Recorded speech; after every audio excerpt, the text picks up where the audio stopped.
കഥ തുടരുന്നു. പാട്രിക് മുറി മുഴുവനും ഒന്ന് അവലോകനം ചെയ്തു. ഭംഗിയുള്ള ആധുനിക ജീവിത സുഖോപകരണങ്ങൾ കൊണ്ട് അവിടം മോടി പിടിപ്പിച്ചിരിക്കുന്നു. സെറ്റുകൾ നിരയായി ഇട്ടിരിക്കുന്ന മുറിയുടെ മധ്യത്തിലുള്ള വലിയ മേശയിൽ വീനസിൻ്റെ ഒരു കൊച്ചു പ്രതിമ ഇരിപ്പുണ്ട്. പ്ലാറ്റിനം പൂശിയ ആ പ്രതിമ മേശപ്പുറത്തിരുന്ന് തിളങ്ങിക്കൊണ്ടിരുന്നു. മുറിയുടെ ഭിത്തിയിൽ ഒരു വലിയ ആൾ കണ്ണാടിയുണ്ട്. അതിൻ്റെ ഇരുവശങ്ങളിലും ഭിത്തിയിൽ ഓരോ പൂക്കുടകളുണ്ട്. അതിൽ നാനാ നിറത്തിലുള്ള പ്ലാസ്റ്റിക് പൂക്കൾ വിരിഞ്ഞു നിൽക്കുന്നു. ഭംഗിയുള്ള വിൻഡോ കർട്ടനുകൾ ഇളം തഞ്ഞലിൽ ഇളകിക്കൊണ്ടിരുന്നു. വാതിലിന് മുകളിൽ തൂക്കിയിട്ടിരിക്കുന്ന ഒരു കട്ടിക്കടലാസിൽ "നോ സ്മോക്കിംഗ്" എന്നെഴുതിയിരിക്കുന്നത് അദ്ദേഹം അത്ഭുതത്തോടു കൂടി നോക്കിയിരുന്നു പോയി. അപ്പോൾ അദ്ദേഹം ലണ്ടനിലെ ഭൂഗർഭ റെയിൽ വാഹനങ്ങളെക്കുറിച്ച് ഓർമ്മിച്ചു. ലണ്ടനിലെ ഭൂഗർഭ റെയിൽ വാഹനങ്ങളിലെ പുകവലി നിരോധിച്ചിരിക്കുന്ന മുറികളിൽ "no smoking, not even Abdullah" എന്നെഴുതിയ ബോർഡുകൾ കാണാമായിരുന്നു. ഇവിടെയുള്ളവർ ആരും പുകവലിക്കുകയില്ലേ? അദ്ദേഹം ആദ്യമായി ഒരു വീട്ടിൽ ഇങ്ങനെയുള്ള ഒരു ബോർഡ് കാണുകയായിരുന്നു. വിസിറ്റിംഗ് റൂമിൻ്റെ ഡോർ കർട്ടൻ മാറ്റി ഒരു കുട്ടി മുറിയിലേക്ക് വന്നു. 5 വയസ്സ് പ്രായം വരുന്ന ഒരു പെൺകുട്ടി. സെറ്റിയിൽ അപരിചിതനായ ഒരാൾ ഇരിക്കുന്നത് കണ്ട് അവൾ ഒന്ന് പകച്ചു നിന്നു. അവളുടെ കയ്യിൽ അമേരിക്കയിൽ നിർമ്മിച്ച ഒരു മോഡൽ ടെലിവിഷനും ഉണ്ടായിരുന്നു. കുട്ടികൾക്ക് കളിപ്പാട്ടമായി നിർമ്മിക്കുന്നതാണിത്. ഒരു ചെറിയ യന്ത്രം എന്ന് പറയാം. അതിൻ്റെ ബട്ടൺ അമർത്തിയാൽ പതിഞ്ഞ സ്വരത്തിലുള്ള സംഗീതത്തോടു കൂടി അതിനുള്ളിൽ ഘടിപ്പിച്ചിരിക്കുന്ന ചിത്രങ്ങൾ കറങ്ങുകയായി. മുൻപിലുള്ള ഗ്ലാസ് സ്ക്രീനിന് പിൻപിലൂടെ സംഗീതത്തോടു കൂടിയ ചിത്രം ഇടതുവശത്തേക്ക് ചലിക്കുന്നത് കാണാൻ ഭംഗിയുണ്ട്. പകച്ചു നിന്ന കുട്ടിയെ പാട്രിക് കൈകാട്ടി വിളിച്ചു. അവൾക്ക് ധൈര്യമായി. അവൾ അദ്ദേഹത്തിൻ്റെ അടുത്ത് ചെന്നു. ടെലിവിഷൻ മേശപ്പുറത്ത് വെച്ച ശേഷം അവൾ അദ്ദേഹത്തിൻ്റെ മുഖത്തേക്ക് നോക്കി. "എന്താണ് കുട്ടിയുടെ പേര്?" അവളുടെ ബ്രൗൺ മുടിയിൽ തഴുകിക്കൊണ്ട് അദ്ദേഹം ചോദിച്ചു. "ക്രിസ്റ്റീന," അവൾ മൊഴിഞ്ഞു. "മിസ്റ്റർ ഡോഗ്ലാസിൻ്റെ മോളല്ലേ?" "അതെ." "മിസ്സസ് ഡോഗ്ലാസ് എവിടെ?" "അമ്മ അകത്തുണ്ട്." ഇനി എന്താണ് ചോദിക്കേണ്ടതെന്ന് അദ്ദേഹത്തിന് നിശ്ചയമില്ലായിരുന്നു. ക്രിസ്റ്റീന ടെലിവിഷൻ്റെ ബട്ടണിൽ പിടിച്ച് അല്പനേരം തിരിച്ചു. ഇമ്പമേറിയ സംഗീതത്തോടുകൂടി ചിത്രം ചലിച്ചു തുടങ്ങി. ഒരു സ്ത്രീ വാതിൽക്കൽ പ്രത്യക്ഷപ്പെട്ടു. തടിച്ച ഒരു സ്ത്രീ. ഡിറ്റക്റ്റീവ് പാട്രിക് എയറോഡ്രോമിൽ വെച്ച് കണ്ട ആ സ്ത്രീ മിസ്സിസ് ഡോഗ്ലാസ്. പുഞ്ചിരിച്ചുകൊണ്ട് സന്ദർശകൻ്റെ അടുത്തേക്ക് ചെന്നു. അദ്ദേഹത്തിന് അഭിമുഖമായി മേശയുടെ മറുവശത്തെ സെറ്റിയിലിരുന്നു. ക്രിസ്റ്റീന അവളുടെ കളിപ്പാട്ടവുമായി മുറിവിട്ട് പോയി. "താങ്കളെ കാണുവാനും പരിചയപ്പെടാനും കഴിഞ്ഞതിൽ സന്തോഷിക്കുന്നു," മിസ്സിസ് ഡോഗ്ലാസ് പുഞ്ചിരിയോടെ പറഞ്ഞു. "നിങ്ങളെപ്പറ്റി ഇൻസ്പെക്ടറിൽ നിന്നും പറഞ്ഞു. ഒരു സൊസൈറ്റി ലേഡിയാണല്ലോ." അവൾ പുഞ്ചിരിച്ചു. ഒരു ട്രേയിൽ കാപ്പിയുമായി വേലക്കാരി കടന്നു വന്നു. അദ്ദേഹം വിസിറ്റിംഗ് കാർഡ് കാണിച്ചു കൊടുത്ത ചുവന്ന ഫ്രോക്കുകാരി. ഒരു കപ്പ് കാപ്പി മിസ്സിസ് ഡോഗ്ലാസ് അദ്ദേഹത്തിൻ്റെ നേരെ നീട്ടി. "എന്താണ് നിങ്ങളുടെ പേര്?" കാപ്പി നുണഞ്ഞിറക്കിക്കൊണ്ട് അദ്ദേഹം ചോദിച്ചു. "മിസ്സിസ് ഡോഗ്ലാസ്." കാപ്പി ഒരിറക്ക് കുടിച്ചുകൊണ്ട് അവർ പറഞ്ഞു. "അത് എൻ്റെ ചോദ്യത്തിന് ഉത്തരമാകുന്നില്ല." കാപ്പി കുടി കഴിഞ്ഞ് കപ്പ് ട്രേയിൽ വെച്ചുകൊണ്ട് അദ്ദേഹം പറഞ്ഞു. "നിങ്ങളുടെ ഉത്തരത്തിൽ നിന്നും നിങ്ങൾ മിസ്റ്റർ ഡോഗ്ലാസിൻ്റെ ഭാര്യയാണെന്ന് മാത്രമേ അർത്ഥമാക്കുന്നുള്ളൂ." "അത് പറയാതെ തന്നെ എനിക്കറിയാം. എന്നാൽ എൻ്റെ ചോദ്യം അതല്ല," അദ്ദേഹം സഗൗരവം പറഞ്ഞു. "ഇസഡ് നസീന." അല്പം മൗനത്തിന് ശേഷം അവൾ പറഞ്ഞു. "നസീനയുടെ ഫാദറിൻ്റെ പേരെന്താണ്?" അദ്ദേഹം തൻ്റെ ചോദ്യശരം തൊടുത്തുവിട്ടു. "Red W ഡ്യൂമാൻ." "അപ്പോൾ ഇസഡ് എങ്ങനെ വന്നു?" അത് അവൾ എന്തോ ആലോചിക്കുകയാണെന്ന് ഡിറ്റക്റ്റീവ് മനസ്സിലാക്കി. "അത് എൻ്റെ മദറിൻ്റെ പേരിൻ്റെ ആദ്യാക്ഷരമാണ്, സായന." അത് കള്ളമാണെന്ന് അദ്ദേഹത്തിന് അറിയാമായിരുന്നെങ്കിലും വീണ്ടും അതിനെപ്പറ്റി ചോദിച്ചില്ല. "മിസ്റ്റർ ഡോഗ്ലാസിന് എന്താണ് ജോലി?" "അദ്ദേഹത്തിന് ജോലിയൊന്നുമില്ല. ഒരു തീര രോഗിയാണ്." അത് പറയുമ്പോൾ അവളുടെ ശബ്ദത്തിന് അല്പം പതർച്ചയുണ്ടായിരുന്നു. "എന്താണ് അസുഖം?" "ശരീരത്തിന് തളർച്ച. വൈദ്യശാസ്ത്രത്തിന് അദ്ദേഹത്തെ രക്ഷിക്കാൻ സാധിച്ചില്ല. ഇപ്പോൾ 1 വർഷമായി കിടപ്പിലാണ്." "നസീന ദൂരസ്ഥലങ്ങളിൽ യാത്ര ചെയ്യാറുണ്ടോ?" "അദ്ദേഹത്തിൻ്റെ ആരോഗ്യകാലത്ത് ലണ്ടൻ, ടോക്കിയോ, ന്യൂയോർക്ക് മുതലായ സ്ഥലങ്ങളിൽ ഞങ്ങൾ ഇരുവരും പോയിട്ടുണ്ട്. ഇപ്പോൾ പോകാറില്ല." "ഈയിടെ നിങ്ങൾ വിമാനത്തിൽ സഞ്ചരിച്ചിട്ടുണ്ടോ?" "ഇല്ല. ഞാൻ വിമാനത്തിൽ കയറിയിട്ട് വർഷം 1 കഴിഞ്ഞു. കഴിഞ്ഞ ആഴ്ച നിങ്ങളെ എയറോഡ്രോമിൽ വെച്ച് കണ്ടത് ഒരു സ്വപ്നമായിരിക്കാം." അദ്ദേഹം ഒന്ന് ചിരിച്ചു. നസീന അദ്ദേഹത്തിൻ്റെ മുഖത്തേക്ക് മിഴിച്ചു നോക്കി. "അത്..." അവൾ വീണ്ടും കള്ളം പറയാൻ ആലോചിക്കുകയാണെന്ന് അദ്ദേഹത്തിന് തോന്നി. അടുത്ത മുറിയിൽ നിന്നും ഫോൺ ശബ്ദിക്കുന്നത് അവർ കേട്ടു. "1 മിനിറ്റ്." അവൾ ആ മുറിയിലേക്ക് പോയി ഫോൺ അറ്റൻഡ് ചെയ്തു. പാട്രിക് കർട്ടന് വിടവിലൂടെ ആ മുറിയിലേക്ക് നോക്കി. നസീന ഫോണിൽ കൂടി ഒന്നും പറയുന്നില്ല. റിസീവർ ചെവിയിൽ വെച്ച് ഡയലിലേക്ക് നോക്കിക്കൊണ്ട് നിൽക്കുകയാണ്. അവളുടെ മുഖം പ്രസന്നമായിരുന്നു. അവസാനം "യെസ് സർ" എന്ന് പറഞ്ഞ് അവർ ഫോൺ താഴെ വെച്ചു. അവൾ മുറിയിലേക്ക് വന്നു. ഡിറ്റക്റ്റീവ് എന്തോ പറയാൻ തുടങ്ങുന്നതിന് മുമ്പ് അവൾ പറഞ്ഞു. "ക്ഷമിക്കണം, എനിക്ക് അത്യാവശ്യമായി ഒരിടം വരെ പോകേണ്ടതുണ്ട്. അത് മാറ്റിവെക്കാൻ നിവൃത്തിയില്ല." അവൾ വേഗം മുറിയിൽ നിന്ന് ഇറങ്ങിപ്പോയി. പുറത്ത് കാർ സ്റ്റാർട്ട് ചെയ്യുന്നതിൻ്റെ ശബ്ദം അദ്ദേഹം കേട്ടു. തൻ്റെ ഇര കടന്നു കളഞ്ഞതോർത്ത് അദ്ദേഹത്തിന് നിരാശ തോന്നി. അദ്ദേഹം കാറിനടുത്തേക്ക് നടന്നു. പെട്ടെന്ന് എന്തോ തീരുമാനിച്ചതുപോലെ അദ്ദേഹം വീണ്ടും കെട്ടിടത്തിലേക്ക് പ്രവേശിച്ചു. കോളിംഗ് ബെല്ലിൽ വിരലമർത്തിയപ്പോൾ ചുവന്ന ഫ്രോക്ക് ധരിച്ച വേലക്കാരി പെൺകുട്ടി അവിടേക്ക് വന്നു. അദ്ദേഹം അവളെ അടുത്തേക്ക് വിളിച്ചു. അല്പം ഭയത്തോടെയാണെങ്കിലും അവൾ അദ്ദേഹത്തിൻ്റെ അടുത്തേക്ക് വന്നു. അദ്ദേഹം അവളുടെ കണ്ണുകളിലേക്ക് നോക്കി. "ഞാൻ ആരാണെന്നറിയാമോ?" "ഇല്ല," അവൾ പറഞ്ഞു. "എങ്കിൽ മനസ്സിലാക്കിക്കൊള്ളുക. ഞാനൊരു ഡിറ്റക്റ്റീവാണ്." അത് കേട്ടപ്പോൾ അവളുടെ മുഖഭാവം അദ്ദേഹം ശ്രദ്ധിച്ചു. "നിന്റെ പേര്?" "ജിൻസി." നസീന എങ്ങോട്ടാണ് പോയതെന്ന് ജിൻസിക്ക് അറിയാമോ? ഇല്ല, സത്യം പറയണം. സത്യമാണ്, എനിക്കറിയില്ല. ഇവിടെ ആരെങ്കിലും പതിവായി വരാറുണ്ടോ? അവൾ മൗനം അവലംബിച്ചു. കള്ളം പറയാൻ ആലോചിക്കേണ്ട. സത്യമാണ് എനിക്ക് ആവശ്യം. നിങ്ങൾ പോലീസുകാരുടെ നോട്ടപ്പുള്ളിയാണെന്നുള്ള വസ്തുത ഓർമ്മയിലിരിക്കട്ടെ. പറയൂ, ഇവിടെ ആരെങ്കിലും വരാറുണ്ടോ? ഉണ്ട്. ആരാണ്? പേരറിയില്ല. കറുത്ത വസ്ത്രങ്ങളും പച്ച കണ്ണടയും ധരിച്ച ഒരു ദീർഘകായൻ. നസീനയും അയാളും തമ്മിൽ അടുത്ത് പെരുമാറാറുണ്ടോ? ഉണ്ട്. ഭാര്യ ഭർത്താക്കന്മാരെ പോലെ. അവളെല്ലാം തുറന്നു പറയാൻ തന്നെ തീരുമാനിച്ചു. അയാൾ ദിവസവും വരുമോ? മിക്കവാറും ദിവസങ്ങളിൽ വരും. അയാൾ രാത്രി ഇവിടെ താമസിക്കുമോ? അയാൾ കൂടാതെ വേറെ ആരെങ്കിലും വരുമോ? ഉവ്വ്. അയാളും ഒരു ദീർഘകായനാണ്. പേരറിയില്ല. അയാളെ ഒന്ന് വിവരിക്കൂ. തവിട്ട് നിറത്തിലുള്ള പാൻസും പച്ച ഷർട്ടും ചുവന്ന ടൈയും കറുത്ത ഓവർകോട്ടുമാണ് വേഷം. ഈ വേഷത്തിൽ ഒരിക്കലും മാറ്റം വന്നിട്ടില്ല. തലയിൽ ഒരു ഹാറ്റും കാണും. വലിയ കണ്ണുകളും മുറിമീശയും അയാളുടെ പ്രത്യേകതയാണ്. ഒരു ഫ്യൂഡൽ പ്രഭുവിൻ്റെ ഭാവവും ഹിറ്റ്ലറുടെ ഗൗരവവും ആ മുഖത്തുണ്ട്. തടിച്ച ചുണ്ടുകളിൽ സദാസമയവും ഒരു ചുരുട്ട് എരിഞ്ഞുകൊണ്ടിരിക്കും. അവൾ പറഞ്ഞു. ഡിറ്റക്റ്റീവ് വന്നു ഇരുത്തി മൂളി. അയാളുടെ മുൻപിൽ നസീന എങ്ങനെയാണ് പെരുമാറുന്നത്? അയാളെ കൊച്ചമ്മ ഭയപ്പെടുന്നത് പോലെ തോന്നുന്നു. അയാൾ സെറ്റിയിൽ ഇരിക്കുകയാണെങ്കിൽ കൊച്ചമ്മ നിൽക്കുകയേ ഉള്ളൂ. പച്ചക്കണ്ണടയുടെ അടുത്ത് പെരുമാറുന്നത് പോലെ അഴിഞ്ഞാട്ടമൊന്നുമില്ല. വളരെ ശ്രദ്ധിച്ച് മാത്രമേ മറുപടി പറയുകയുള്ളൂ. അയാളെ കൊച്ചമ്മ യഥാർത്ഥത്തിൽ ഭയക്കുന്നുണ്ട്. എത്ര സമയം അവർ സംസാരിക്കും? അതൊരു അത്ഭുതമാണ്. കറക്റ്റ് 5 മിനിറ്റ് മാത്രമേ അയാൾ സംസാരിക്കുകയുള്ളൂ. അതും വാച്ചിൽ ശ്രദ്ധിച്ചുകൊണ്ട്. ഇവിടെ നിന്ന് കാപ്പിയോ മറ്റെന്തെങ്കിലും ആഹാരമോ അയാൾ കഴിച്ചിട്ടില്ല. ഒരു വിചിത്ര മനുഷ്യൻ. അവരുടെ സംഭാഷണം ജിൻസി ശ്രദ്ധിച്ചുവോ? ഇല്ല. ഞാൻ ശ്രദ്ധിച്ചുവെന്നറിഞ്ഞാൽ എന്നെ കൊന്നുകളയുമെന്ന് അവരിൽ ആരെങ്കിലും വന്നു കഴിഞ്ഞാൽ ഉടനെ തന്നെ അടുക്കളയിലേക്ക് പോയിക്കൊള്ളണമെന്നാണ് എന്നോട് കൽപ്പിച്ചിരിക്കുന്നത്. അതിനാൽ വിളിക്കാതെ ഞാൻ അവരുടെ അടുത്തേക്ക് ചെല്ലുകയില്ല. പാവം ക്രിസ്ത്യനെ പോലും കൊച്ചമ്മയുടെ അടുത്ത് അനുവാദം കൂടാതെ ചെല്ലുകയില്ല. ഞാനിതൊക്കെ സാറിനോട് പറഞ്ഞു എന്നറിഞ്ഞാൽ ആ നിമിഷം എന്നെ അവർ പുകച്ചു കളയും. ഭീതിയോടെ ജിൻസി പറഞ്ഞു. ഇല്ല, നിന്നെ അവർ ഉപദ്രവിക്കാതെ സൂക്ഷിക്കുന്ന കാര്യം ഞാനേറ്റു. അദ്ദേഹം അവളെ ധൈര്യപ്പെടുത്തി. മിസ്റ്റർ ഡോഗ്ലസ് നസീനയുടെ ബന്ധുക്കളെ അനുകൂലിക്കുമോ? അദ്ദേഹം ഇതൊന്നും അറിയുന്നില്ല. അതെന്താണ്? അദ്ദേഹത്തെ ഒരു മുറിയിൽ തന്നെ അവർ അടച്ചിട്ടിരിക്കുകയാണ്. മിസ്റ്റർ ഡോഗ്ലസിൻ്റെ മുറി ഒന്ന് കാണിച്ചു തരൂ. അയ്യോ, കൊച്ചമ്മ എന്നെ കൊന്നുകളയും. ഇല്ല, അവർ നിന്നെ തൊടുകയില്ല. ജിൻസി ഡിറ്റക്റ്റീവിനെ ഡോഗ്ലസിൻ്റെ മുറി കാണിച്ചു കൊടുത്തു. അദ്ദേഹം മുറിയിലേക്ക് കയറിയപ്പോൾ അവൾ പുറത്തേക്ക് പോയി. ബെഡിൽ ഒരു അസ്ഥിപഞ്ജരം കിടക്കുന്നത് അദ്ദേഹം കണ്ടു. ആ മനുഷ്യൻ്റെ ശരീരത്തിൽ അല്പം പോലും മാംസം ഉണ്ടെന്ന് തോന്നുകയില്ല. ചുക്കിച്ചുളിഞ്ഞ തൊലി അസ്ഥിയോട് ഒട്ടിയിരിക്കുന്നു. വളരെയധികം വേദന അയാൾ അനുഭവിക്കുന്നുണ്ടെന്ന് ആ മുഖം കണ്ടാൽ ആർക്കും മനസ്സിലാകും. മാന്യനായ ഒരു വ്യക്തി കടന്നു വരുന്നത് കണ്ട് മിസ്റ്റർ ഡോഗ്ലസ് എഴുന്നേൽക്കാൻ ഒരു വിപുല ശ്രമം നടത്തി.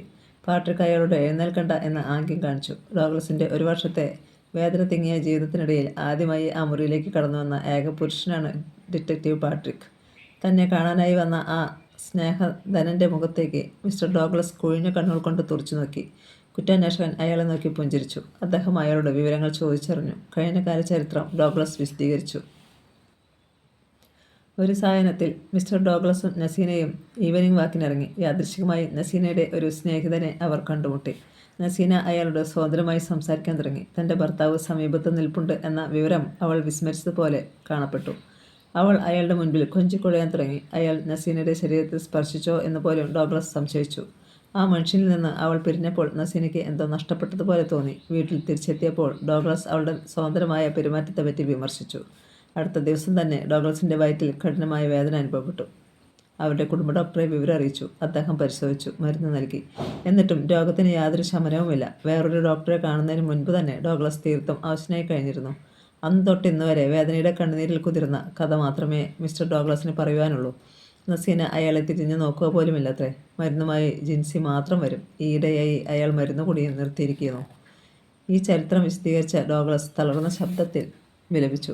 സാർ, എനിക്കിന്ന് ജീവിക്കണമെന്നില്ല. ഞാനൊരു തീര രോഗിയാണ്. ഡിറ്റക്റ്റീവ് ചിരിച്ചു. നിങ്ങളുടെ രോഗം ഞാൻ മാറ്റി തന്നാലോ? ആ ചോദ്യം കേട്ട് അയാൾ മിഴിച്ചു കിടന്നുപോയി. വേദന നിറഞ്ഞ ജീവിതത്തിൽ ആദ്യമായി തന്നെ രോഗവിമുക്തനാക്കാമെന്ന് ഒരു മനുഷ്യൻ പറയുന്നു. അതും തനിക്ക് അപരിചിതൻ. എനിക്ക് വിശ്വാസമില്ല സാർ. അയാൾക്ക് വിശ്വസിക്കാൻ തോന്നിയില്ല. നിങ്ങളുടെ രോഗം മാറ്റിയാൽ എന്ത് പ്രതിഫലം തരും? അദ്ദേഹം ചോദിച്ചു. തൻ്റെ മുന്നിലിരിക്കുന്നവൻ സാധാരണക്കാരനല്ലെന്ന് ഡോഗ്ലസിന് തോന്നി. അയാളിൽ പ്രതീക്ഷയുടെ കിരണങ്ങൾ ഉടലെടുത്തു തുടങ്ങി. എന്നാൽ കഴിവുള്ളതെന്തും ഈ ബംഗ്ലാവും സ്ഥലവും മുഴുവൻ താങ്കളുടെ പേരിൽ എഴുതി തരാം, പ്രതീക്ഷയോടെ അയാൾ പറഞ്ഞു. പാട്രിക് അപ്പോഴും ഒന്ന് ചിരിച്ചു. എനിക്ക് നിങ്ങൾ നിസ്സാരമായ ഒരു ഉപകാരം ചെയ്താൽ മതി. ഞാൻ എന്ത് വേണമെങ്കിലും ചെയ്യാം സാർ. ഞാൻ നിങ്ങളെ രോഗവിമുക്തനാക്കിയാൽ ഈ വാക്ക് മാറ്റുമോ? ഇല്ല സാർ, ഒരിക്കലുമില്ല. എന്നാൽ ഞാൻ ആരെന്ന് പറയാം. പാട്രിക് താൻ ആരാണെന്ന് വെളിപ്പെടുത്തി. അദ്ദേഹം ഒരു കുറ്റാന്വേഷകനാണെന്ന് അറിഞ്ഞപ്പോൾ ഡോഗ്ലസിന് അദ്ദേഹത്തോടുള്ള ബഹുമാനം പൂർവാധികം വർദ്ധിച്ചു. നിങ്ങൾക്ക് ഇവിടെ നടക്കുന്ന സംഭവങ്ങളൊന്നും അറിയില്ല. യഥാർത്ഥത്തിൽ നിങ്ങൾക്ക് ഒരു രോഗവുമില്ല. നിങ്ങളുടെ മേൽ രോഗം അടിച്ചേൽപ്പിക്കുകയാണ് ചെയ്തത്. ഡിറ്റക്റ്റീവ് പറയുന്നത് അയാൾക്ക് മനസ്സിലായില്ല. നിങ്ങളുടെ രോഗത്തിൻ്റെ രഹസ്യം വെളിപ്പെടുത്തിയാൽ അതിൻ്റെ കാരണക്കാരിയെ നിങ്ങൾ ഉപദ്രവിക്കാൻ ശ്രമിക്കുമോ? അദ്ദേഹം ചോദിച്ചു. ഇല്ല, അയാൾ പറഞ്ഞു. എന്നാൽ പറയാം, നിങ്ങൾക്ക് രോഗമില്ല. നിങ്ങൾ ഇവിടെ നടക്കുന്ന സംഭവങ്ങൾ അറിയാതിരിക്കുന്നതിന് വേണ്ടി നിങ്ങളുടെ ശരീരത്തെ ക്ഷയിപ്പിക്കുന്ന ഒരു തരം മരുന്ന് നിങ്ങളുടെ ശരീരത്തിൽ ഇഞ്ചക്ട് ചെയ്തിട്ടുണ്ട്. ആ മരുന്ന് നിങ്ങളുടെ ശരീരത്തെ തളർത്തുന്നു. എന്നാൽ ഈ മരുന്നിൻ്റെ ശക്തി കൂടുതൽ നീണ്ടു നിൽക്കുകയില്ല. കൂടിയാൽ 2 ആഴ്ച. അതിൻ്റെ ശക്തി നീണ്ടു നിൽക്കുന്നതിന് വേണ്ടിയാണ് ദിവസവും നിങ്ങൾക്ക് 1 ഔൺസ് വീതം വീര്യം കുറഞ്ഞ മരുന്ന് തരുന്നത്. ഇനി നിങ്ങൾ നസീന തരുന്ന മരുന്ന് കഴിക്കരുത്. വേലക്കാരി തരുന്നതും. ജിൻസി ഇതിൽ നിസ്സഹായിയാണ്. അവൾക്ക് യജമാനത്തിയുടെ കൽപ്പനയല്ലാതെ ഒന്നും ചെയ്യാൻ നിർവാഹമില്ല. നിങ്ങളുടെ കുടുംബ ഡോക്ടർക്കും ഈ ക്രൂരകൃത്യത്തിൽ പങ്കുണ്ട്. അദ്ദേഹം ഡോഗ്ലസിൻ്റെ മുഖത്തേക്ക് നോക്കി. ആ കണ്ണുകൾ നിറഞ്ഞൊഴുകുന്നത് അദ്ദേഹം കണ്ടു. ഞാനെന്തിന് ഇവിടെ വന്നു എന്നും നിങ്ങളെപ്പറ്റി എങ്ങനെ അറിഞ്ഞുവെന്നും പിന്നീടൊരവസരത്തിൽ പറയാം. നിങ്ങളുടെ രോഗം ആഴ്ചകൾക്കുള്ളിൽ പൂർണ്ണമായും ശമിപ്പിക്കുന്ന കാര്യം ഞാൻ ഏറ്റു. പിന്നെ ഒരു കാര്യം, ഒരിക്കലും നിങ്ങൾ നസീനയുമായി ഏറ്റുമുട്ടരുത്. രോഗം മാറി തുടങ്ങിയാലും ഈ ബെഡിൽ രോഗിയെപ്പോലെ കിടന്നുകൊള്ളണം. ഇവിടെ എന്ത് നടന്നാലും അനങ്ങരുത്. പറഞ്ഞത് മനസ്സിലാകുന്നുണ്ടോ എന്നർത്ഥത്തിൽ അദ്ദേഹം അയാളുടെ മുഖത്തേക്ക് നോക്കി. ഡോഗ്ലസ് തലകുലുക്കി. ഇവിടെ 2 പുരുഷന്മാർ വരുന്ന അവസരത്തിൽ നിങ്ങൾ എന്നെ ഫോൺ വഴി അറിയിക്കണം. മിസ്റ്റർ ഡോഗ്ലസ് സമ്മതിച്ചു. ഡിറ്റക്റ്റീവ് പാട്രിക് ഡോക്ടർ നേഴ്സിനെ ഫോൺ ചെയ്ത് വിവരം ധരിപ്പിച്ചു. അദ്ദേഹം വന്ന് ഡോഗ്ലസിനെ പരിശോധിച്ചു. ഇഞ്ചക്ഷൻ കൊടുത്തു. മരുന്നും ആഹാരക്രമവും അദ്ദേഹം വിശദീകരിച്ചു. രഹസ്യമായി ഡോഗ്ലസിന് പോഷകാഹാരം നൽകുന്നതിന് പാട്രിക് ജിൻസിയെ ചുമതലപ്പെടുത്തി. അവൾ അല്പം ഭയത്തോടെയാണെങ്കിലും സമ്മതിച്ചു. ഇതൊന്നും നസീന അറിഞ്ഞിരുന്നില്ല. ദിവസങ്ങൾ കഴിയുന്തോറും മിസ്റ്റർ ഡോഗ്ലസിൻ്റെ രോഗം ശമിച്ചുകൊണ്ടിരുന്നു. വിസിറ്റിംഗ് റൂമിലെ സെറ്റിയിൽ ഡിറ്റക്റ്റീവ് പാട്രിക് ചിന്താധീനനായി മലർന്നു കിടന്നു. ഡോക്ടർ സീറോ എന്ന ശക്തി രാക്ഷസനെ പറ്റിയാണ് അദ്ദേഹം ചിന്തിക്കുന്നത്. ഭീകരനായ ആ കമാൻഡർ തൻ്റെ സമീപത്ത് തന്നെയുണ്ടെന്ന് അദ്ദേഹം മനസ്സിലാക്കി.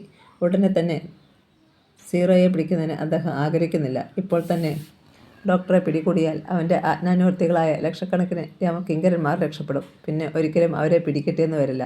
അതിനാൽ ഡോക്ടറുടെ ചെയ്തികളെ സസൂക്ഷ്മം പഠിച്ച് ആ ഭീകരപ്രവർത്തന വലയത്തിൻ്റെ സെൻറ്റർ കണ്ടുപിടിക്കേണ്ടത് ആവശ്യമായിരിക്കുന്നു. ആ അപസർപ്പൻ്റെ ചിന്തകൾക്ക് ഭംഗം വരുത്തിക്കൊണ്ട് പുതിയ വേലക്കാരി ജെന്നി കാപ്പിയുമായി വന്നു. ട്രേ മേശപ്പുറത്ത് വെച്ച് അവൾ ജഗ്ഗിൽ നിന്നും കാപ്പി കപ്പിലേക്ക് പകർന്ന് അദ്ദേഹത്തിൻ്റെ നേരെ നീട്ടി. ചൂടുകാപ്പി ഒറ്റവലിക്ക് കുടിച്ച ശേഷം അദ്ദേഹം കപ്പ് മേശപ്പുറത്ത് വെച്ചു. അവൾ വീണ്ടും കപ്പിലേക്ക് കാപ്പി പകർന്നു. ജെന്നി ട്രേയുമായി തിരിച്ചു പോയപ്പോൾ തനിക്കിഷ്ടപ്പെട്ട ഒരു കിങ് ആൻഡ് സ്പ്രിംഗ് സിഗരറ്റിന് തീ കൊളുത്തി വളയങ്ങളായി ഉയർന്നു പോകുന്ന വെളുത്ത പുകയിലേക്ക് അദ്ദേഹം നോക്കിയിരുന്നു. ഡോക്ടർ ഹൊറോഡ് ഗ്രീലി അവിടെയുണ്ടായിരുന്നില്ല. അദ്ദേഹം നേരത്തെ തന്നെ പുറത്തെവിടെയോ പോയിരുന്നു. ഡിറ്റക്റ്റീവ് കോണിപ്പടി കയറി മുകളിലെത്തി. സ്വകാര്യ റൂമിൽ കയറി. കോട്ടിൻ്റെ പോക്കറ്റിൽ നിന്നും താക്കോലെടുത്തു. മേശയുടെ ഡ്രോ തുറന്നു. അതിനുള്ളിലെ ഡയറിയിൽ നിന്നും അദ്ദേഹം ഡോക്ടർ സീറോയുടെ വിവിധ പോസുകളിലുള്ള ഒരു ഡസൻ ഫോട്ടോ പുറത്തെടുത്തു. അദ്ദേഹം സ്കോട്ട്ലാൻഡിലെ സീറോയുടെ പരീക്ഷണ സ്ഥലത്ത് വെച്ചെടുത്ത ഫോട്ടോകളായിരുന്നു. ഡോക്ടർ ജോൺ അയച്ചതായിരുന്നു അതെല്ലാം. അദ്ദേഹം ഓരോ ഫോട്ടോയിലേക്കും കണ്ണോടിച്ചു. മനുഷ്യരാശിയുടെ ഉയർച്ചയ്ക്ക് വേണ്ടി അഹോരാത്രം അത്യധ്വാനം ചെയ്യുന്ന ഒരു ശാസ്ത്രജ്ഞൻ്റെ ചിത്രമായിരുന്നു അതൊക്കെ. എന്നാൽ അതിൽ നിന്ന് വ്യത്യസ്തമായ ഒരു ചിത്രമുണ്ടായിരുന്നു. നരഹത്യയ്ക്ക് കൽപ്പന കൊടുത്ത ഹിറ്റ്ലറുടെ മുഖം പോലെ ഭീകരമായിരുന്നു ആ ഫോട്ടോ. ആ ഭിഷുകരൻ എത്രയധികം അധപതിച്ചിരുന്നു. ഒരു കാലത്ത് മനുഷ്യനെ ഉയർത്താൻ വേണ്ടി പരിശ്രമിച്ച ഗവേഷകൻ ഇന്ന് മനുഷ്യനെ നശിപ്പിക്കാൻ വേണ്ടി ശ്രമിക്കുന്നു. എന്ത് വിരോധാഭാസം! മേശപ്പുറത്തിരുന്ന ഫോൺ ശബ്ദിക്കാൻ തുടങ്ങി. അദ്ദേഹം ഫോൺ അറ്റൻഡ് ചെയ്തു. മിസ്റ്റർ ഡോഗ്ലസ് ആണ്. ഡോക്ടർ സീറോ എന്ന് സംശയിക്കുന്ന ജിൻസി പറഞ്ഞ അടയാളങ്ങളോടുകൂടിയ ഒരു ദീർഘകായികൻ നസീനയുടെ അടുത്തെത്തിയിട്ടുണ്ട് എന്നായിരുന്നു സന്ദേശം. സീറോയുടെ ചലനങ്ങൾ ഒരു നിഴൽ പോലെ വീക്ഷിക്കുന്നതിന് അപസർപ്പകൻ തീരുമാനിച്ചു. സേഫിൽ നിന്നും ക്യാമറ പുറത്തെടുത്തു. ക്യാമറയും കൈത്തോക്കായും ടോർച്ചായും ടേപ്പ് റെക്കോർഡറായും വയർലെസ്സായും പ്രവർത്തിക്കുന്ന ഒരു അത്ഭുത യന്ത്രമായിരുന്നു അത്. അമേരിക്കയിലുള്ള ഒരു സ്നേഹിതൻ അദ്ദേഹത്തിന് സമ്മാനിച്ചതായിരുന്നു അത്. ഗാരേജിൽ നിന്നും കാറിറക്കി അദ്ദേഹം മിസ്റ്റർ ഡോഗ്ലസിൻ്റെ വീടിനെ ലക്ഷ്യമാക്കി ഓടിച്ചു. മിസ്റ്റർ ഡോഗ്ലസിൻ്റെ വീട്ടിൽ നിന്നും കുറേ അകലെയായി റോഡ് സൈഡിൽ അദ്ദേഹം കാർ നിർത്തി. മധ്യാഹ്ന സൂര്യൻ്റെ പ്രഭയിൽ ആ കാർ തിളങ്ങുന്നുണ്ടായിരുന്നു. കാറിൽ നിന്നും ഇറങ്ങി അദ്ദേഹം വീട് വരെ നടന്നു. തോളിൽ ക്യാമറയും ഉണ്ടായിരുന്നു. അദ്ദേഹത്തിൻ്റെ അനുസരണയില്ലാത്ത മുടി നെറ്റിയിലേക്ക് വീണും കാറ്റിൽ പാറിപ്പറന്നു കിടന്നിരുന്നു. വീടിന് സമീപത്ത് ഒരു പൈൻ വൃക്ഷത്തിൻ്റെ ചുവട്ടിൽ അദ്ദേഹം നിന്നു. അവിടെ നിന്നാൽ ആ വീടും പരിസരവും വ്യക്തമായി കാണാം. വലത് കരം കൊണ്ട് തലമുടി ഒതുക്കിക്കൊണ്ട് അദ്ദേഹം വീടിന് മുൻപിലേക്ക് നോക്കി നിന്നു. പൂമുഖത്ത് ആരുമില്ല. അവിടുത്തെ നിശബ്ദതയെ റേഡിയോയിൽ നിന്നുള്ള നേർത്തതെങ്കിലും ഇമ്പമേറിയ ഒരു സംഗീതം ഭഞ്ജിച്ചുകൊണ്ടിരുന്നു. മിനിറ്റുകൾ കഴിഞ്ഞപ്പോൾ വീട്ടിൽ നിന്ന് ദീർഘകായനായ ഒരുവൻ പുറത്തു വന്നു. അയാളെ അനുഗമിച്ചുകൊണ്ട് നസീനയും. വീട്ടിൽ നിന്നും മണൽ വിരിച്ച വഴിയിലൂടെ റോഡിലേക്ക് ധൃതിയിൽ നടന്നു വരുന്ന ആ മനുഷ്യനെ ഡിറ്റക്റ്റീവ് പാട്രിക് നോക്കിക്കണ്ടു. ജിൻസി പറഞ്ഞ അടയാളങ്ങളെല്ലാം അയാളിൽ വ്യക്തമായിട്ടുണ്ട്. ഒരു വലിയ നിഗൂഢ സംഘത്തിൻ്റെ കമാൻഡർ ഡോക്ടർ സീറോ ആയിരുന്നു അത്. അയാൾക്ക് ഏറ്റവും ഇഷ്ടപ്പെട്ട ചുവന്ന ടൈ വട്ടമുഖത്തിന് താഴെ പച്ച ഷർട്ടിനും കറുത്ത കോട്ടിനും ഇടയ്ക്ക് തിളങ്ങുന്നത് അദ്ദേഹം കണ്ടു. കുറ്റാന്വേഷകൻ്റെ ക്യാമറ ഒന്ന് മിന്നി. പെട്ടെന്ന് ഡോക്ടർ പിടിച്ചു നിർത്തിയ പോലെ നിന്നു. പൈൻ വൃക്ഷത്തിൻ്റെ ചുവട്ടിൽ നിൽക്കുന്ന ഡിറ്റക്റ്റീവിനെ അയാൾ കണ്ടു. അദ്ദേഹത്തിൻ്റെ നേരെ അയാൾ തുറച്ചു നോക്കി. അവർ തമ്മിലുള്ള അകലം ഏകദേശം 75 അടിയോളം ഉണ്ടായിരുന്നു. ചെരിച്ചു വെച്ചിരുന്ന തൊപ്പിയുടെ നിഴൽ അയാളുടെ മുഖത്ത് പതിച്ചിരുന്നതിനാൽ അയാളുടെ മുഖം അദ്ദേഹത്തിന് കാണാൻ കഴിഞ്ഞില്ല. വാച്ചിൽ ശ്രദ്ധിച്ചുകൊണ്ട് ഡോക്ടർ വേഗം റോഡിലേക്ക് നടന്നു. ഉടൻ തന്നെ ഒരു കാർ പാഞ്ഞു വന്ന് അവിടെ നിന്നു. ഒരു മഞ്ഞ കാർ. ഡോക്ടർ കാറിൽ കയറിയതും കാർ അതിവേഗം ഓടിയതും ഒന്നിച്ചായിരുന്നു. അല്പം കഴിഞ്ഞ് ഡോർ അടയുന്നത് ഡിറ്റക്റ്റീവ് പാട്രിക് കണ്ടു. അദ്ദേഹം വേഗം കാറിൽ കയറി മഞ്ഞ കാറിനെ പിന്തുടരാൻ ഒരു വിഫല ശ്രമം നടത്തി. ആ കാറിൻ്റെ വേഗത അപാരം തന്നെ. മിന്നൽ പോലെ ദൃഷ്ടിയിൽ നിന്നും അത് മറയും. താമസ സ്ഥലത്ത് തിരിച്ചെത്തിയ ഡിറ്റക്റ്റീവ് പാട്രിക് അന്നത്തെ സംഭവങ്ങൾ ഡയറിയിൽ കുറിച്ചു. അതിനുശേഷം തൻ്റെ അത്ഭുത ക്യാമറയിൽ നിന്ന് കഴുകി വൃത്തിയാക്കിയ 3 ഫോട്ടോകൾ എടുത്തു. 1 മണിക്കൂർ മുമ്പ് അദ്ദേഹം എടുത്ത ഡോക്ടർ സീറോയുടെ ഫോട്ടോ, ഡയറിയിലുള്ള 1 ഡസൻ ഫോട്ടോകളും ആ ഫോട്ടോയും തമ്മിൽ ഒരു താരതമ്യ പഠനം നടത്തി. പുതിയ ഫോട്ടോയിലെ ഡോക്ടർ സീറോയുടെ മുഖം വ്യക്തമായിരുന്നില്ല. തൊപ്പിയുടെ നിഴൽ മുഖത്ത് പതിച്ചിരുന്നു. വൈകുന്നേരമായപ്പോഴേക്കും ഹൊറോഡ് ഗ്രീലി വന്നു. ഡിറ്റക്റ്റീവ് ഹൊറോഡുമായി സപ്പറിന് സമയമാകുന്നതുവരെ സംസാരിച്ച് സമയം കളഞ്ഞു. അത്താഴത്തിന് ശേഷം രാത്രി 10 മണിയോടുകൂടി ഡിറ്റക്റ്റീവ് പാട്രിക് ബെഡ്റൂമിലേക്ക് നടന്നു. സ്പ്രിംഗ് ബെഡിൽ ഇരുന്നുകൊണ്ട് പാട്രിക് അനന്തര നടപടികളെപ്പറ്റി ചിന്തിച്ചു. യാദൃശ്ചികമായി അദ്ദേഹത്തിൻ്റെ നയനങ്ങൾ അഭിമുഖവുമായുള്ള ഭിത്തിയിലെ ക്രൂശിത രൂപത്തിൽ തറച്ചു.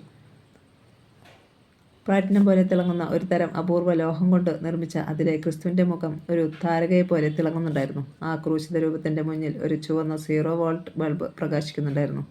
അതിൻ്റെ മുകളിൽ സദാസമയവും ഭ്രമണം ചെയ്തുകൊണ്ടിരിക്കുന്ന ഒരു ഭൂഗോളം. സ്ഫടിക നിർമ്മിതമായ ഭൂഗോളത്തിൻ്റെ മാറി മാറി വരുന്ന വശങ്ങളിൽ തട്ടി വിവിധ വർണ്ണത്തിലുള്ള പ്രകാശം കുരിശിലേക്ക് പതിക്കുന്നു.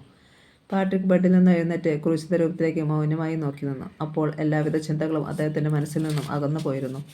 പുറത്ത് ഒരു കാർ വന്നു നിൽക്കുന്ന ശബ്ദം കേട്ട് ഡിറ്റക്റ്റീവ് പാട്രിക് വരാന്തയിലേക്ക് ഇറങ്ങി വന്നു. മുറ്റത്ത് കിടക്കുന്ന കാറിൽ നിന്നും ഒരു സ്ത്രീ പുറത്തിറങ്ങുന്നത് നിലാവെളിച്ചത്തിൽ അദ്ദേഹം കണ്ടു. അദ്ദേഹം കോണിപ്പടി ഇറങ്ങി താഴേക്ക് ചെന്നു. അത് സിൽവിയ ആയിരുന്നു. ഒരു യാത്രയ്ക്ക് തയ്യാറെടുത്തതുപോലെ വസ്ത്രധാരണം ചെയ്തതാണ് അവൾ വന്നിരിക്കുന്നത്. രാത്രിയിൽ ബുദ്ധിമുട്ടിച്ചതിന് ക്ഷമിക്കണം, അവൾ അദ്ദേഹത്തിൻ്റെ അടുത്ത് വന്ന് പറഞ്ഞു. പാട്രിക് ഒന്ന് ചിരിച്ചു. അതിനുശേഷം കസേര ചൂണ്ടിക്കാണിച്ചുകൊണ്ട് പറഞ്ഞു, ഇരിക്കൂ. അദ്ദേഹം ഒരു കസേരയിൽ ആസനസ്ഥനായി. ഇരിക്കാനൊന്നും സമയമില്ല. അവൾ മറ്റൊരു കസേരയിൽ അദ്ദേഹത്തിന് അഭിമുഖമായി ഇരുന്നു കൊണ്ട് പറഞ്ഞു, എന്താണിത്ര തിടുക്കം? എങ്ങോട്ടോ യാത്ര പുറപ്പെടുന്ന പോലെയാണല്ലോ. തനിക്ക് പ്രിയപ്പെട്ട ഒരു സിഗരറ്റ് എടുത്ത് വിരലുകൾക്കിടയിൽ വെച്ച് തിരിച്ചുകൊണ്ട് അദ്ദേഹം ചോദിച്ചു. അതെ, ഒരു യാത്രയ്ക്ക് തയ്യാറെടുത്തിരിക്കുകയാണ്. അതിന് താങ്കളും എന്നെ സഹായിക്കണം. മിസ് സിൽവിയ, എങ്ങോട്ടാണ് യാത്ര? ഞാൻ എന്ത് സഹായമാണ് ചെയ്യേണ്ടത്? ചുണ്ടിൽ വെച്ചിരുന്ന സിഗരറ്റ് എടുത്തുകൊണ്ട് അദ്ദേഹം ചോദിച്ചു. ഞാൻ വിശദമായി പറയാം, അവൾ പറഞ്ഞു. സിഗരറ്റ് വീണ്ടും ചുണ്ടിൽ തിരികെ ലൈറ്റർ തെളിച്ചു. കത്തിച്ചുകൊണ്ട് അദ്ദേഹം ആകാംക്ഷയോടെ അവളുടെ മുഖത്തേക്ക് നോക്കി. എനിക്ക് അത്യാവശ്യമായി ബ്രീസ് ബെയിനിലേക്ക് പോകേണ്ടതുണ്ട്. എൻ്റെ അങ്കിൾ അവിടുത്തെ ക്രൈംബ്രാഞ്ച് ഓഫീസറാണ്. അദ്ദേഹത്തിന് പെട്ടെന്ന് തളർച്ചയുണ്ടായെന്നും ഇപ്പോൾ തീരെ ആവശ്യതയിലാണെന്നും അരമണിക്കൂർ മുമ്പ് എനിക്ക് വയർലെസ് വഴി അറിവ് ലഭിച്ചു. അതനുസരിച്ച് ബ്രീസ് ബെയിനിലേക്ക് പോകാൻ ഞാൻ തയ്യാറായിരിക്കുകയാണ്. താങ്കൾ എന്നെ സഹായിക്കണം. താങ്കൾ എൻ്റെ കൂടെ ബ്രീസ് ബെയിനിലേക്ക് വരണം. 11-നുള്ള പ്ലെയിൻ നമുക്കുള്ള സീറ്റുകൾ ഇൻസ്പെക്ടർ റിസർവ് ചെയ്തിട്ടുണ്ട്. ഞാൻ ഭവതിയുടെ കൂടെ വന്നാൽ എൻ്റെ നോട്ടപ്പുള്ളി രക്ഷപ്പെട്ടെങ്കിലോ? ഞാൻ അവനെ പിടിക്കുന്നതിനുള്ള വലകൾ വീശിക്കഴിഞ്ഞു, ഡിറ്റക്റ്റീവ് പറഞ്ഞു. ബ്രീസ് ബെയിനിലേക്ക് പോകുന്നത് മൂലം താങ്കൾ അന്വേഷിക്കുന്നവർ ഒരിക്കലും രക്ഷപ്പെടുകയില്ല. മാത്രമല്ല, ഈ യാത്ര കൊണ്ട് അവർ താങ്കളുടെ വലയിൽ കുടുങ്ങുക തന്നെ ചെയ്യും. ഇന്നുവരെ താങ്കൾക്ക് ലഭിച്ചിട്ടില്ലാത്ത തെളിവുകൾ കിട്ടുകയും ചെയ്യും. അവൾ പറയുന്നത് എന്താണെന്ന് മനസ്സിലാവാതെ അദ്ദേഹം അവളുടെ മുഖത്തേക്ക് നോക്കിയിരുന്നു. ക്രൈംബ്രാഞ്ച് ഓഫീസറായ എൻ്റെ അങ്കിളിന് പെട്ടെന്ന് പിടിച്ച രോഗം മറ്റൊന്നുമല്ല, ബോധക്ഷയമാണ്, അവൾ തുടർന്നു. ബെക്കിന് സംഭവിച്ചതുപോലെ തന്നെ. കാഴ്ച, ശബ്ദം, രുചി, സ്പർശനം, വാസന, ഓർമ്മശക്തി, കഴിവുകൾ, ബുദ്ധിശക്തി ഇവയെല്ലാം അദ്ദേഹത്തിൽ നശിച്ചിരിക്കുന്നു. അടുത്ത് നിൽക്കുന്ന സ്നേഹിതനെയോ തണുത്തു മരവിപ്പിക്കുന്ന ഐസോ അദ്ദേഹത്തിന് തിരിച്ചറിയാൻ സാധിക്കുന്നില്ല. എൻ്റെ അങ്കിൾ ഒരു ജീവശവമായിരിക്കുന്നു. താങ്കൾ എന്നെ സഹായിക്കില്ലേ? അവൾ അദ്ദേഹത്തിൻ്റെ മുഖത്തേക്ക് നോക്കി. ഡിറ്റക്റ്റീവ് പാട്രിക് അല്പനേരം എന്തോ ആലോചിച്ചിരുന്നു. അനന്തരം വാച്ചിലേക്ക് നോക്കി. 10:40, അദ്ദേഹം പിറുപിറുത്തു. ശരി സിൽവിയ, ഞാനിതാ തയ്യാറായി കഴിഞ്ഞു. അദ്ദേഹം കോണിപ്പടി കയറി മുറിയിലേക്ക് പോയി. ഡോക്ടർ ഹൊറോഡ് ഗ്രീലി അദ്ദേഹത്തിൻ്റെ മുറിയിൽ മനുഷ്യ ശരീരശാസ്ത്ര സംബന്ധമായ പുസ്തകവും വായിച്ചുകൊണ്ട് കിടക്കുന്നത് പാട്രിക് കണ്ടു. തനിക്ക് ആവശ്യമായ സാധനങ്ങൾ നിമിഷനേരം കൊണ്ട് അദ്ദേഹം സൂട്ട് കേസിൽ നിറച്ചു. 5 മിനിറ്റ് കഴിഞ്ഞ് യാത്രയ്ക്ക് തയ്യാറായി അദ്ദേഹം സിൽവിയയുടെ അടുത്തെത്തി. സിൽവിയയുടെ കാറിൽ തന്നെ അവർ വിമാനത്താവളത്തിലേക്ക് തിരിച്ചു. വിമാനത്താവളത്തിൽ ഇൻസ്പെക്ടർ അവരെ കാത്തു നിൽപ്പുണ്ടായിരുന്നു. അല്പം അകലെയായി യാത്രയ്ക്കുള്ള വിമാനവും വിശ്രമിക്കുന്നുണ്ട്. പാട്രിക്കും ഇൻസ്പെക്ടർ അല്പസമയം സംസാരിച്ചു. ഡോഗ്ലസിൻ്റെ കുടുംബ ഡോക്ടറെയും നസീനയുടെ ഓരോ ചലനങ്ങളെയും പ്രത്യേകം നോട്ട് ചെയ്യണമെന്ന് ഡിറ്റക്റ്റീവ് പാട്രിക് ഇൻസ്പെക്ടറെ അറിയിച്ചു. അനുവാദം കിട്ടിയപ്പോൾ പാട്രിക്കും സിൽവിയയും വിമാനത്തിലേക്ക് കയറി. 150 യാത്രക്കാർക്ക് സുഖമായി യാത്ര ചെയ്യാവുന്ന വലിയ വിമാനത്തിൽ അവരെ കൂടാതെ 100ഓളം യാത്രക്കാർ വേറെയും ഉണ്ടായിരുന്നു. ഡിറ്റക്റ്റീവ് ജാലകത്തിലൂടെ വെളിയിലേക്ക് നോക്കി. വിമാനത്തിൻ്റെ പ്രൊപ്പല്ലർ വളരെ വേഗം കറങ്ങിത്തുടങ്ങി. കർണകഠോരമായ ശബ്ദം. വിമാനം റൺവേയിൽ കൂടി ഓടിത്തുടങ്ങി. നിമിഷങ്ങൾക്കുള്ളിൽ ആ ആകാശപക്ഷി വായുവിലേക്ക് കുതിച്ചുയർന്നു. വിമാനത്താവളത്തിലെ സെർച്ച് ലൈറ്റിൻ്റെ പ്രകാശം ഒരു ബിന്ദുവായി ദൃഷ്ടിയിൽ നിന്നും മായുന്നത് ഡിറ്റക്റ്റീവ് പാട്രിക് കണ്ടു. ബ്രീസ്ബെയിനിലെത്തിയ അവർ ക്രൈംബ്രാഞ്ച് ഓഫീസിലെത്തി. സിൽവിയയുടെ അങ്കിളിനെ അഡ്മിറ്റ് ചെയ്തിരുന്ന ഹോസ്പിറ്റലിലേക്ക് ഉദ്യോഗസ്ഥന്മാർ അവരെ അയച്ചു. ഓഫീസറുടെ ആകസ്മികമായ തളർച്ച അവിടെയുള്ള ഉദ്യോഗസ്ഥന്മാരെയും തളർത്തിക്കളഞ്ഞെന്ന് ഡിറ്റക്റ്റീവ് മനസ്സിലാക്കി. വിചാരിച്ചതുപോലെ തന്നെ ഓഫീസറുടെ നില പരിതാപകരമായിരുന്നു. പിറന്നു വീണ ശിശു ഉടൻ തന്നെ വലുതായാൽ ആ കുട്ടിക്ക് ലോകത്തെപ്പറ്റി എന്തറിയാമോ? അതുതന്നെയായിരുന്നു മണിക്കൂറുകൾക്ക് മുൻപ് ബുദ്ധിമാനായിരുന്ന ഓഫീസറുടെ ഇപ്പോഴത്തെ നില. വിദഗ്ധമായ അനേകം ഡോക്ടർമാരുടെ പരിചരണം ലഭിച്ചെങ്കിലും അദ്ദേഹത്തിന് യാതൊരു മാറ്റവും ഉണ്ടായില്ല. സിൽവിയയ്ക്ക് അഡ്ലൈഡിൽ വെച്ച് സന്ദേശം ലഭിച്ച അതേ അവസരത്തിൽ തന്നെ ആസ്ട്രേലിയ ഭൂഖണ്ഡത്തിൻ്റെ നാനാഭാഗങ്ങളിലെ സീക്രട്ട് സർവീസ് കേന്ദ്രങ്ങളിലേക്ക് വയർലെസ് സന്ദേശങ്ങൾ പ്രവഹിച്ചു. അരമണിക്കൂർ നേരത്തേക്ക് വയർലെസ് യന്ത്രങ്ങളെല്ലാം സജീവമായി പ്രവർത്തിച്ചു. ഉടൻ തന്നെ നാടിൻ്റെ വിവിധ ഭാഗങ്ങളിൽ നിന്നും വിദഗ്ധന്മാരായ ഡോക്ടർമാർ ബ്രീസ്ബെയിനിലേക്ക് കുതിച്ചു. എന്തെല്ലാം പരിചരണങ്ങൾ ലഭിച്ചിട്ടും ഓഫീസറിൽ മാറ്റമുണ്ടായില്ല.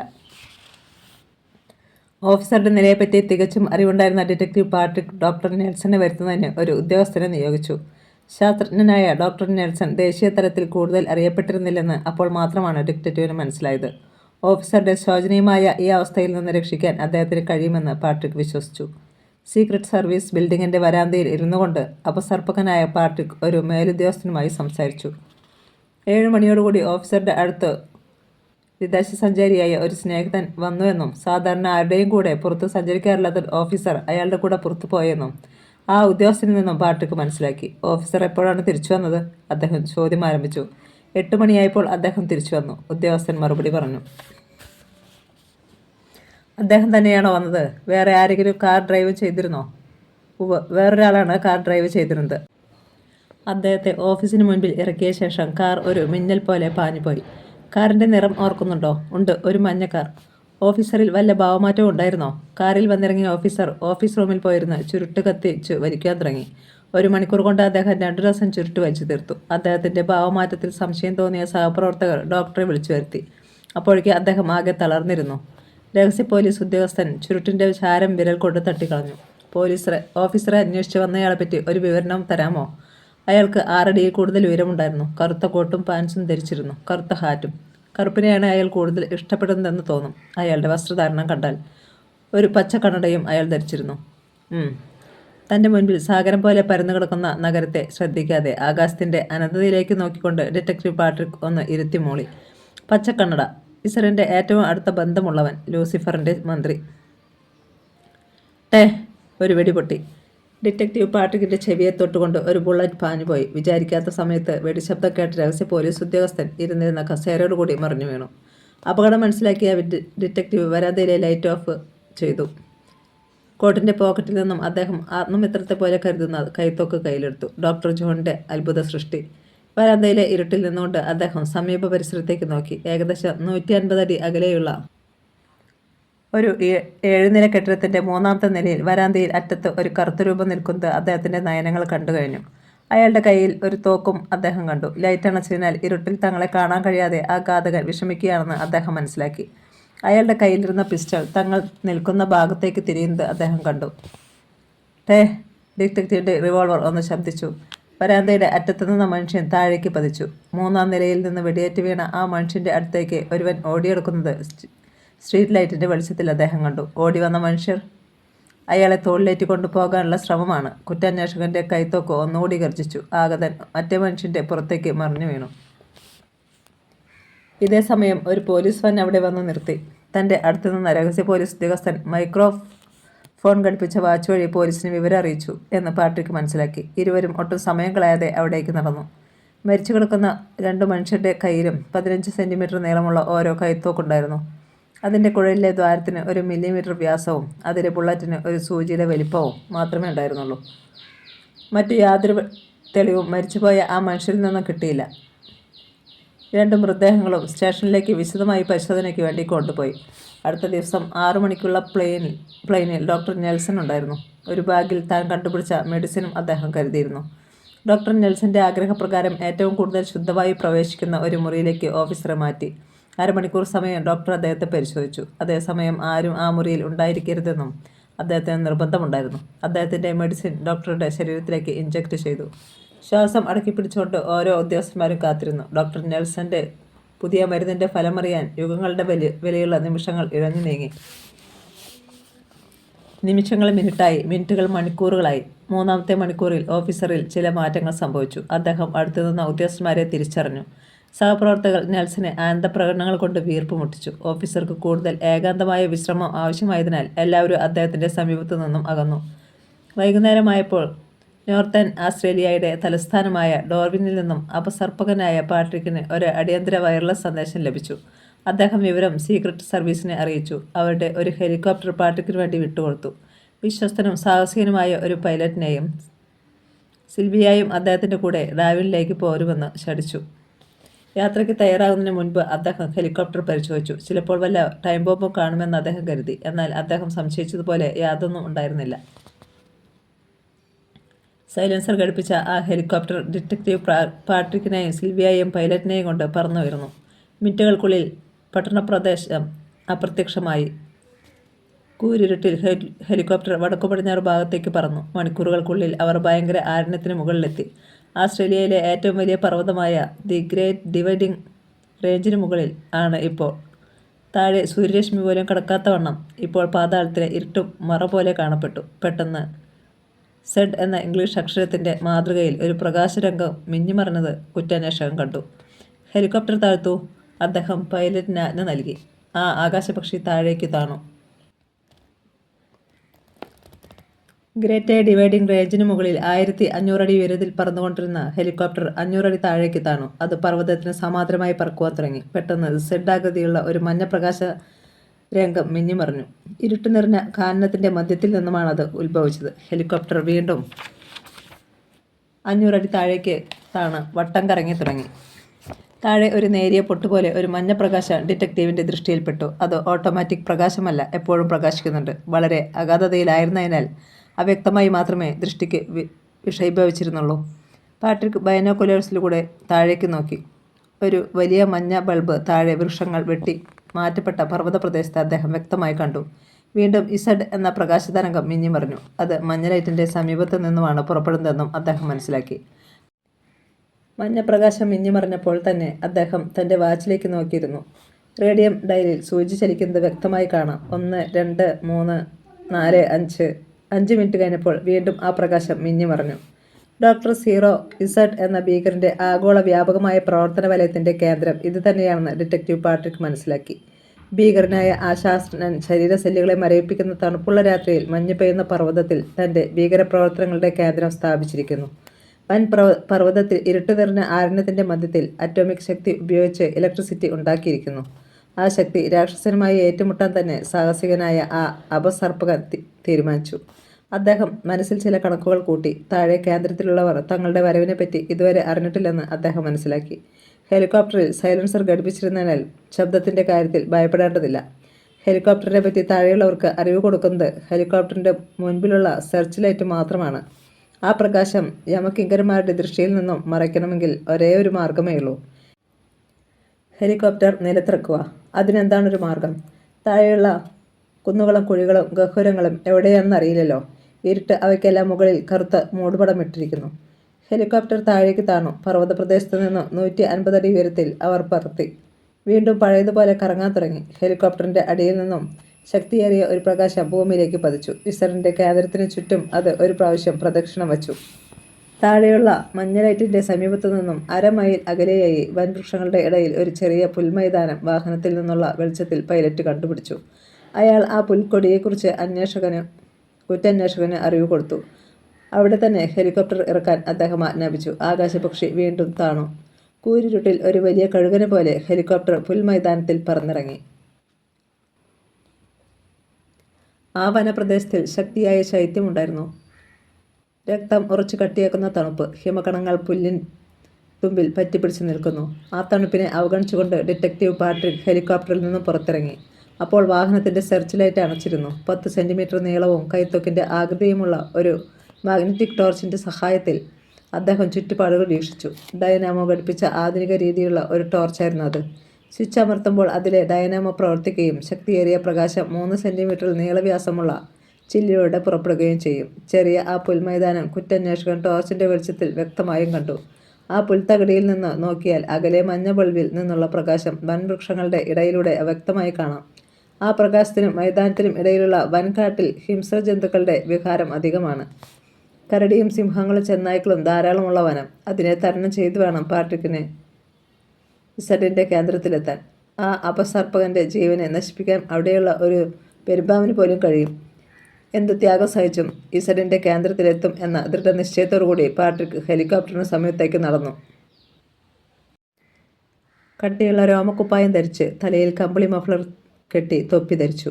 വെളുത്ത കയ്യുറകൾ ധരിച്ചു. ഇപ്പോൾ അദ്ദേഹത്തിന്റെ മുഖം മാത്രമേ മറയ്ക്കപ്പെടാത്തതുള്ളൂ. പാട്രിക് ഒരു സിഗരറ്റ് എടുത്ത് അദ്രങ്ങൾക്കിടയിൽ തിരുകി ലൈറ്റർ തെളിച്ച് അതിന് തീ കൊളുത്തി. അദ്ദേഹത്തിന്റെ ചെയ്തികളെല്ലാം സശ്രദ്ധം വീക്ഷിച്ചുകൊണ്ട് പൈലറ്റും അടുത്തൊരു സീറ്റിൽ പാതിരാവിലെ പനിമതി പോലെ സിൽവിയായും ഇരുന്നിരുന്നു. ശല്യങ്ങളെ മരവിപ്പിക്കുന്ന ശൈത്യത്തെ തടയുന്നതിനായി ഇരുവരും കമ്പിളി വസ്ത്രങ്ങൾ ധരിച്ചിട്ടുണ്ടായിരുന്നു. സൂട്ട് കേസിൽ നിന്നും അത്യാവശ്യമായ ഒരു കൈത്തോക്ക് മാത്രം എടുത്ത് പാട്രിക് കോട്ടിനുള്ളിൽ തിരുകി. സൈലൻസർ ഘടിപ്പിച്ചിട്ടുള്ള ഒരു കൈത്തോക്കെടുത്ത് അദ്ദേഹം പൈലറ്റിന് നേരെ നീട്ടി. ഇത് കയ്യിൽ വെച്ചുകൊള്ളൂ. വല്ല മൃഗങ്ങളും ആക്രമിക്കാൻ വന്നാൽ ഉപയോഗിക്കാം. ശത്രുക്കളായ ഏതെങ്കിലും മനുഷ്യർ വന്നാൽ അവരെ കൊല്ലരുത്. കാൽമുട്ടിന് താഴെ മാത്രമേ വെടിവെക്കാവൂ, അദ്ദേഹം പറഞ്ഞു. ഞാൻ ആ പ്രകാശത്തിനടുത്തേക്ക് പോകുന്നു. 3 മണിക്കൂറിനുള്ളിൽ തിരിച്ചു വരുവാൻ ശ്രമിക്കാം. അദ്ദേഹം ഹെലികോപ്റ്ററിൽ നിന്നും ഇറങ്ങി. ഉടൻ സിൽവിയ സീറ്റിൽ നിന്നും ചാടി എഴുന്നേറ്റു. ഞാനും വരുന്നു. ഡിറ്റക്റ്റീവ് പാട്രിക് എന്തോ ആലോചിച്ചുകൊണ്ട് അല്പനേരം നിന്നു. അതിനുശേഷം പറഞ്ഞു, സിൽവിയ എൻ്റെ കൂടെ വരുന്നതിന് ഞാൻ ആഗ്രഹിക്കുന്നില്ല. ഭവതി എൻ്റെ കൂടെ വന്നാൽ അത് കൂടുതൽ ആപത്തിന് വിളിച്ചു വരുത്തുകയാവും ചെയ്യുക. മാത്രമല്ല, ഹിംസ്രജന്തുക്കൾ നിറഞ്ഞ ഈ കാനനത്തിൽ വെച്ച് വല്ല മൃഗങ്ങളും ആക്രമിച്ചാൽ ജീവരക്ഷയ്ക്ക് വേണ്ടി നാം ഇരുവരും 2 മാർഗത്തിലൂടെ ഓടി എന്നിരിക്കട്ടെ. നാം എങ്ങനെ വീണ്ടും സന്ധിക്കും? അതും അപകടങ്ങളെ വിളിച്ചു വരുത്തുകയല്ലേ? ഇസറിൻ്റെ നിഗൂഢ കേന്ദ്രത്തിലേക്കാണ് ഞാൻ പോകുന്നത്. അപ്പോൾ ഭവതി കൂടെയുണ്ടെങ്കിൽ അത് നാം ഇരുവരും സ്വയം ശത്രുവിൻ്റെ കൈകളിൽപ്പെട്ട് നശിക്കുന്നതിന് തുല്യമാണ്. ഡിറ്റക്റ്റീവ് ഒന്ന് നിർത്തി. അതിനുശേഷം സിൽവിയയുടെ മുഖത്തേക്ക് നോക്കി. അവൾ നിശബ്ദയായി അദ്ദേഹത്തെ നോക്കി. ഭവതി സുരക്ഷിതമായി ഇവിടെ കാത്തു നിൽക്കുക. നമുക്ക് വീണ്ടും കാണാം എന്ന് വിശ്വസിക്കുന്നു. Good night. സാഹസികനായ അപസർപ്പകൻ കാനനത്തിലൂടെ വേഗം നടന്നു. പൈലറ്റ് എന്തോ പറയുന്നതിന് തുനിഞ്ഞെങ്കിലും ശബ്ദം പുറത്തു വന്നില്ല. പുല്ലിൻ തലപ്പുകളിലെ ഹിമകണങ്ങൾ പാട്രിക്കിൻ്റെ ബൂട്ട്സിൽ പറ്റിപ്പിടിച്ചു. ടോർച്ച് തെളിച്ചുകൊണ്ട് അദ്ദേഹം ഘോരവനത്തിലേക്ക് പ്രവേശിക്കുന്നത് നോക്കി സിൽവിയ നിന്നു. അദ്ദേഹത്തിൻ്റെ വാക്കുകളെ ധിക്കരിക്കാൻ അവൾക്ക് കഴിഞ്ഞില്ല. ടോർച്ചിൻ്റെ പ്രകാശം പൂർണ്ണമായും ദൃഷ്ടിയിൽ നിന്നും മറഞ്ഞപ്പോൾ അവൾ തൻ്റെ ഇരിപ്പിടത്തിൽ ചെന്നിരുന്നു. ക്രൂരമൃഗങ്ങളും മലമ്പാമ്പുകളും ചരൽക്കല്ലുകളും പാറക്കൂട്ടങ്ങളും പായൽ പിടിച്ച സ്ഥലങ്ങളും മുൾച്ചെടികളും ആ പ്രദേശത്തിൻ്റെ ഭീകരതയ്ക്ക് മാറ്റുകൂട്ടിയിരുന്നു. ദൃഷ്ടമൃഗങ്ങളുടെ മൂളലും വലിയ കഴുകന്മാരുടെ ചിറകടിയും അദ്ദേഹം കേട്ടു. ആസ്ട്രേലിയൻ വനങ്ങളിൽ മാത്രം കണ്ടുവരുന്ന പറക്കുന്ന അണ്ണാനെയും അദ്ദേഹം കണ്ടു. ഒരിടത്ത് വെച്ച് ഒരു പുള്ളിപ്പുലിയും പെരുമ്പാമ്പും ഏറ്റുമുട്ടുന്നതോ അദ്ദേഹം ടോർച്ചിൻ്റെ വെളിച്ചത്തിൽ കണ്ടു. ജീവൻ പണയം വെച്ചുകൊണ്ടുള്ള ആ യാത്ര മഞ്ഞു പൊതിഞ്ഞ ഒരു പാറക്കൂട്ടത്തിനടുത്ത് ചെന്ന് അവസാനിച്ചു. അവിടെ നിന്നും ഏകദേശം 150 അടി അകലത്തിലാണ് മഞ്ഞ ബൾബ് പ്രകാശിക്കുന്നത്. ആ ബൾബ് ഒരു വലിയ കോട്ടയുടെ മുകളിലാണ്. അതിന് സമീപത്ത് നിന്നാണ് ഇസഡ് ആകൃതിയിൽ പ്രകാശതരംഗം ഉണ്ടാകുന്നത്. ഡിറ്റക്റ്റീവ് പാട്രിക് വീണ്ടും തൻ്റെ ലക്ഷ്യത്തിലേക്ക് നടന്നു. ആകാശത്തിൽ ഒരു നക്ഷത്രം പോലും തിളങ്ങുന്നില്ല. കാർമേഘം ഭൂമിക്കും നക്ഷത്രങ്ങൾക്കുമിടയിൽ ഒരു വലിയ കറുത്ത മൂടുപടം സൃഷ്ടിച്ചിരിക്കുന്നു. മഞ്ഞ ലൈറ്റിൻ്റെ പ്രകാശത്തിൽ നിശബ്ദതയിൽ കുളിച്ചു നിൽക്കുന്ന ആ കോട്ട അദ്ദേഹം കണ്ടു. കോട്ടയ്ക്ക് ചുറ്റും 4 അടി ഉയരത്തിൽ ഒരു മുള്ളുവേലിയുണ്ട്. ആ വേലി ചാടിക്കിടക്കാൻ തന്നെ അദ്ദേഹം തീരുമാനിച്ചു. ബൾബിൻ്റെ പ്രകാശം അവിടെ പതിച്ചിരുന്നില്ല. കൈ മുള്ളുകമ്പിയിൽ തൊട്ട ഉടനെ തന്നെ കൈ പിൻവലിച്ചു. ചെറിയ ഒരു ഷോക്ക് അദ്ദേഹത്തിനേറ്റു. ആ കമ്പികളിലെല്ലാം വിദ്യുച്ഛക്തി ഉണ്ടായിരുന്നു. ഉള്ളിൽ കടക്കുന്നതിനുള്ള മാർഗങ്ങളെപ്പറ്റി അദ്ദേഹം ചിന്തിച്ചു. ഉടൻ തന്നെ പരിഹാരം കണ്ടെത്തുകയും ചെയ്തു. അല്പം അകലെയായി മരത്തിൻ്റെ കുറേ പലകകൾ അടുക്കി വെച്ചിരിക്കുന്നത് അദ്ദേഹം കണ്ടു. അവയിൽ ഒരെണ്ണം എടുത്തു മുള്ളുകമ്പിയുടെ മീതെ ചാരി വെച്ചു. അതിനുശേഷം ആ ഉണക്കപ്പലകയിൽ കയറി ഉള്ളിലേക്ക് ചാടി. കോട്ടയുടെ നിഴൽ പറ്റി അദ്ദേഹം നടന്നു. കോട്ടയിൽ ഒരു വാതിൽ അദ്ദേഹം കണ്ടു. ഒന്ന് സംശയിച്ചു നിന്ന ശേഷം വാതിലിലൂടെ ഉള്ളിലേക്ക് പ്രവേശിച്ചു. ഇരുട്ട് നിറഞ്ഞ ഒരു ഇടനാഴിയായിരുന്നു. ടോർച്ച് തെളിക്കാതെ എലിയെ പിടിക്കാൻ പോകുന്ന മാർജാറിനെ പോലെ അദ്ദേഹം നടന്നു. ഇരുണ്ട പ്രകാശമുള്ള ഒരു ഭാഗത്തു നിന്നും ഒരു കറുത്ത രൂപം നടന്നു വരുന്നത് കണ്ട പാട്രിക് ഒന്നും നടുങ്ങാതിരുന്നില്ല. എക്സ്മിയോകളെ പോലെ വസ്ത്രധാരണം ചെയ്ത അയാൾ ഡിറ്റക്റ്റീവിന് നേരെ നടന്നു വന്നു. അടുത്തെത്തിയപ്പോൾ അയാൾ അദ്ദേഹത്തെ തുറച്ചു നോക്കി. ഇടനാഴിയിൽ കൂരിട്ടായതിനാൽ ഇരുവർക്കും പരസ്പരം വ്യക്തമായി കാണാൻ സാധിച്ചില്ല. നമ്പർ പ്ലീസ്, ആഗതൻ ചോദിച്ചു. ഡിറ്റക്റ്റീവ് പാട്രിക് ആകെ കുഴങ്ങി. അദ്ദേഹത്തിന് നമ്പർ വല്ലതുമുണ്ടോ? വല്ല കള്ളവും പറഞ്ഞാൽ അത് കൂടുതൽ കുഴപ്പങ്ങൾ സൃഷ്ടിക്കും എന്ന് തോന്നിയതിനാൽ അദ്ദേഹം ഒന്നും മിണ്ടിയില്ല. ആഗതൻ ചോദ്യം വീണ്ടും ആവർത്തിച്ചതും ഡിറ്റക്റ്റീവിൻ്റെ ഉരുക്കുമുഷ്ടി അയാളുടെ മുഖത്ത് ആഞ്ഞു പതിച്ചതും ഒരുമിച്ചായിരുന്നു. ഒരു ഞരക്കത്തോടെ അയാൾ മറിഞ്ഞു വീണു. ഡിറ്റക്റ്റീവ് അയാളുടെ വായ് പൊത്തിപ്പിടിച്ചു. അയാളുടെ കയ്യിൽ തന്നെ ഇരുന്ന തുണി അയാളുടെ വായിൽ തിരുകി ക്ലോറോഫോം മണപ്പിച്ചു. അതിനുശേഷം ഡിറ്റക്റ്റീവ് ആ മനുഷ്യനെ തോളിലേറ്റി പുറത്തേക്ക് നടന്നു. ഡിറ്റക്റ്റീവ് ആയതിനാൽ മനുഷ്യരെയും ചുമക്കണമല്ലോ എന്ന് അദ്ദേഹം ചിന്തിച്ചുപോയി. കോട്ടയുടെ നിഴൽ പതിഞ്ഞിരിക്കുന്ന ഇരുട്ടിൽ അദ്ദേഹം അയാളെ കൊണ്ടുപോയി കിടത്തി. അതിനുശേഷം അയാളുടെ വസ്ത്രങ്ങൾ പരിശോധിച്ചു. രോമക്കുപ്പായത്തിൻ്റെ പോക്കറ്റിൽ നിന്നും ഒരു ഡയറി അദ്ദേഹം കണ്ടെടുത്തു. അതിൽ ആ മനുഷ്യൻ്റെ ഫോട്ടോയും ഉണ്ടായിരുന്നു. ഇസറിൻ്റെ ഏജൻറ്റിൻ്റെ ഐഡൻറ്റിറ്റി കാർഡ് അദ്ദേഹം പിറുപിറുത്തു. അതിൽ അയാളുടെ നമ്പർ കൊടുത്തിരുന്നു. Z number 115. ഡയറി അടച്ച് അദ്ദേഹം കോട്ടിൻ്റെ പോക്കറ്റിൽ നിക്ഷേപിച്ചു. അതിനുശേഷം ആ മനുഷ്യൻ്റെ വസ്ത്രങ്ങൾ അഴിച്ചെടുത്ത് ധരിച്ചു. ക്ലോറോഫോമിൻ്റെ ശക്തിയിൽ അയാൾ പൂർണ്ണമായും മയങ്ങിയെന്ന് ബോധ്യം വന്നപ്പോൾ അദ്ദേഹം കോട്ടയിലേക്ക് പ്രവേശിച്ചു. ഇസഡിൻ്റെ ഏജൻറ്റിനെ പോലെ കാല് നിവർത്തി നടന്നു. ഇടനാഴിയുടെ അവസാനത്തിൽ ഇരുണ്ട ഒരു പ്രകാശമുണ്ടായിരുന്നു. അവിടെ നിന്നും വലതുവശത്തേക്ക് വേറൊരു ഇടനാഴിയും. അതിലൂടെ അദ്ദേഹം നടന്നു. ഇരുണ്ട പ്രകാശമുണ്ടായിരുന്നതിനാൽ മരവും കടൽ പലകകളും കൊണ്ടാണ് കോട്ട നിർമ്മിച്ചതെന്ന് മനസ്സിലായി. അതിൽ ഇരുമ്പും ഉരുക്കും കൊണ്ട് നിർമ്മിച്ച ഒരു ലബോറട്ടറി ഉണ്ടെന്ന് അദ്ദേഹം മനസ്സിലാക്കി. ഇടനാഴിയിലൂടെ മുൻപോട്ട് നടന്നപ്പോൾ വലതുവശത്തുള്ള ഒരു മുറിയിൽ നിന്നും ഒരു ദീർഘകായൻ അദ്ദേഹത്തിൻ്റെ മുമ്പിൽ പ്രത്യക്ഷപ്പെട്ടു. അപ്പോൾ ഒരു നേരിയ ഭീതി അദ്ദേഹത്തിന് ഉണ്ടാകാതിരുന്നില്ല. നമ്പർ പ്ലീസ്, അയാൾ ചോദിച്ചു. ഇസഡ് നമ്പർ 115 എന്ന് പറയണോ അതോ അതിന് വല്ല കോഡ് ഭാഷകളും കാണുമോ? അദ്ദേഹം ഒരു നിമിഷം ആലോചിച്ചു. 11 അയാൾ ചോദിച്ചു. 11 അയാൾ പറഞ്ഞപ്പോൾ ബാക്കി 5 പറഞ്ഞാൽ രക്ഷപ്പെടാം എന്ന് അദ്ദേഹം വിശ്വസിച്ചു. 5 അദ്ദേഹം സധൈര്യം പറഞ്ഞു. എൻ്റെ കൂടെ വരൂ. അയാൾ ഇടനാഴിയിലൂടെ മുൻപോട്ട് നടന്നു. കൂടുതൽ ആലോചിക്കാൻ പാട്രിക് തയ്യാറായില്ല. ഒരു ഏജൻറ്റിനെ പോലെ അഭിനയിക്കാൻ തന്നെ തീരുമാനിച്ചു. അദ്ദേഹം ആ ദീർഘകായൻ്റെ പുറകെ നടന്നു. ദീർഘകായൻ ഒരു വാതിലിന് മുൻപിൽ നിന്നു. വാതിലിന് സമീപത്തുള്ള ഭിത്തിയിലുള്ള ഒരു ബട്ടണിൽ അയാൾ വിരലമർത്തി. ഉടൻ ഒരു ശബ്ദത്തോടെ വാതിൽപ്പാളി മുകളിലേക്ക് ഉയർന്നു പോയി. ഇരുവരും അകത്തു കടന്നു. മഞ്ഞപ്രകാശം നിറഞ്ഞു നിൽക്കുന്ന ആ മുറിയിൽ ആധുനിക രീതിയിലുള്ള വളരെയധികം ചെറിയ യന്ത്രങ്ങളുണ്ടായിരുന്നു. വയർലെസ് സെറ്റുകൾ, റേഡിയോ, ടെലിവിഷൻ സെറ്റുകൾ എന്നിവ അതിലുൾപ്പെടും. ഇരുമ്പും ഉരുക്കും കൊണ്ട് നിർമ്മിച്ചതായിരുന്നു ആ മുറി. അതിൻ്റെ ഒരു വശത്തെ ഭിത്തിയിൽ ഒരു വലിയ ടെലിവിഷൻ സ്ക്രീൻ ഉണ്ടായിരുന്നു. അതിനു മുൻപിൽ ഒരു ഉയർന്ന മേശയും കസേരയും ഉണ്ടായിരുന്നു. 500-ൽ പരം സ്വിച്ചുകൾ നിരത്തിഘടിപ്പിച്ച ഒരു സ്വിച്ച് ബോർഡ് മേശയിൽ ചരിച്ച് ഉറപ്പിച്ചിട്ടുണ്ട്. അടുത്ത് തന്നെ വളരെയധികം ചെറിയ വയറുകൾ പിടിപ്പിച്ച ഒരു യന്ത്രമുണ്ട്. അതിൽ ചുവപ്പും മഞ്ഞയും നീലയും ഇടകലർന്ന ബൾബുകൾ ഇസഡ് ആകൃതിയിൽ കത്തി നിന്നിരുന്നു. നിശബ്ദതയെ ഭഞ്ജിക്കുന്നത് ആ മൂലയിലുള്ള ഒരു എയർ കണ്ടീഷണർ മാത്രമാണ്. മുറിയിലെ ഉപകരണങ്ങളെല്ലാം ശ്രദ്ധിച്ചുകൊണ്ട് പാട്രിക് ഒരു നിമിഷം നിന്നുപോയി. പെട്ടെന്ന് ഭിത്തിക്കുള്ളിൽ ഘടിപ്പിച്ചിരിക്കുന്ന ഒരു ലൗഡ് സ്പീക്കർ ശബ്ദിച്ചു. ബ്രീസ്ബെയിൻ ക്രൈംബ്രാഞ്ച് ഓഫീസർ ഡോക്ടർ നെൽസന്റെ ചികിത്സ കൊണ്ട് സുഖം പ്രാപിച്ചു കൊണ്ടിരിക്കുന്നു. ഇരുവരെയും നശിപ്പിക്കാൻ ഒരു മാർഗവുമില്ല. ചുറ്റും CIDകൾ കാവൽ നിൽക്കുന്നു. Z number 1 note. ദീർഘകായൻ്റെ പുരികങ്ങൾ ഉയരുന്നതും നെറ്റിയിൽ ചുളിവുകൾ വീഴുന്നതും പാട്രിക് കണ്ടു. അല്പം കഴിഞ്ഞ് ലൗഡ് സ്പീക്കർ ശബ്ദിച്ചു. ഡിറ്റക്റ്റീവ് പാട്രിക് ബ്രീസ്ബെയിനിലുണ്ടായിരുന്നു. എന്നാൽ 6 മണിക്കൂറായി അയാളെ കാണുന്നില്ല. Z number 77. ഇത്തവണ ഡിറ്റക്റ്റീവിൻ്റെയാണ് പുരികങ്ങൾ ഉയർന്നത്. തൻ്റെ നടുക്കം ദീർഘകായൻ ശ്രദ്ധിക്കാതിരിക്കാൻ അദ്ദേഹം ശ്രമിച്ചു. പിന്നെ ലൗഡ് സ്പീക്കർ ശബ്ദിച്ചില്ല. ന്യൂ സൗത്ത് വെയിൽസിൽ നിന്ന് നമ്മുടെ രഹസ്യങ്ങൾ കണ്ടുപിടിക്കാൻ ശ്രമിക്കുകയും ഇസറിൻ്റെ 3 ഏജൻറ്റുമാരെ വെടിവെച്ച് കൊല്ലുകയും ചെയ്ത CID രാജേഷ് കൗളിനെ നമ്മുടെ സാഹസികനായ ഏജൻറ്റ് 111 പിടികൂടി ഇവിടെ എത്തിച്ചിട്ടുണ്ട്. ദീർഘകായൻ ഡിറ്റക്റ്റീവിനോടായി പറഞ്ഞു. ഏജൻറ്റ് 115 ആയി അഭിനയിച്ചുകൊണ്ട് ഡിറ്റക്റ്റീവ് പാട്രിക് നിശബ്ദമായി എല്ലാം കേട്ടുകൊണ്ട് നിന്നു. അയാൾ തുടർന്നു. രാജേഷ് കൗളിൽ നിന്നും രഹസ്യങ്ങൾ ഒന്നും തന്നെ കിട്ടിയിട്ടില്ല. വൈദ്യുതാഘാതം വരെ ഏൽപ്പിച്ചു. ഒരു രക്ഷയുമില്ല. അതിനാൽ അവനിൽ നിന്നും രഹസ്യങ്ങൾ എങ്ങനെയെങ്കിലും ചോർത്തിയെടുക്കുന്നതിന് നിങ്ങളെ നിയോഗിക്കുന്നു. ദീർഘകായൻ സ്വിച്ച് ബോർഡിലുള്ള സ്വിച്ചിൽ വിരലമർത്തി. മുറിയുടെ ഭിത്തിയിൽ ഒരു വാതിൽ പ്രത്യക്ഷപ്പെട്ടു. ആ മുറിയിൽ തനിക്ക് പുറംതിരിഞ്ഞ് കസേരയിൽ ഒരു മനുഷ്യൻ ബന്ധിതനായി ഇരിക്കുന്നത് അദ്ദേഹം കണ്ടു. Yes, you go. പാട്രിക് വാതിലിലൂടെ ആ മുറിയിലേക്ക് കടന്നു. വാതിലടഞ്ഞു. മഞ്ഞ ട്യൂബ് പ്രകാശിക്കുന്ന ആ മുറിയിൽ ചില വലിയ യന്ത്രങ്ങളുണ്ടായിരുന്നു. അവയിൽ പലതും ആധുനിക ലോകം കണ്ടിട്ടില്ലാത്തതാണ്. ഇലക്ട്രിക് മീറ്ററിനോട് ബന്ധപ്പെടുത്തിയ 2 വലിയ കോപ്പർ വയറുകൾ ഘടിപ്പിച്ച ഒരു ഇരുമ്പ് കട്ടിൽ മുറിയുടെ ഒരു വശത്ത് കിടപ്പുണ്ട്.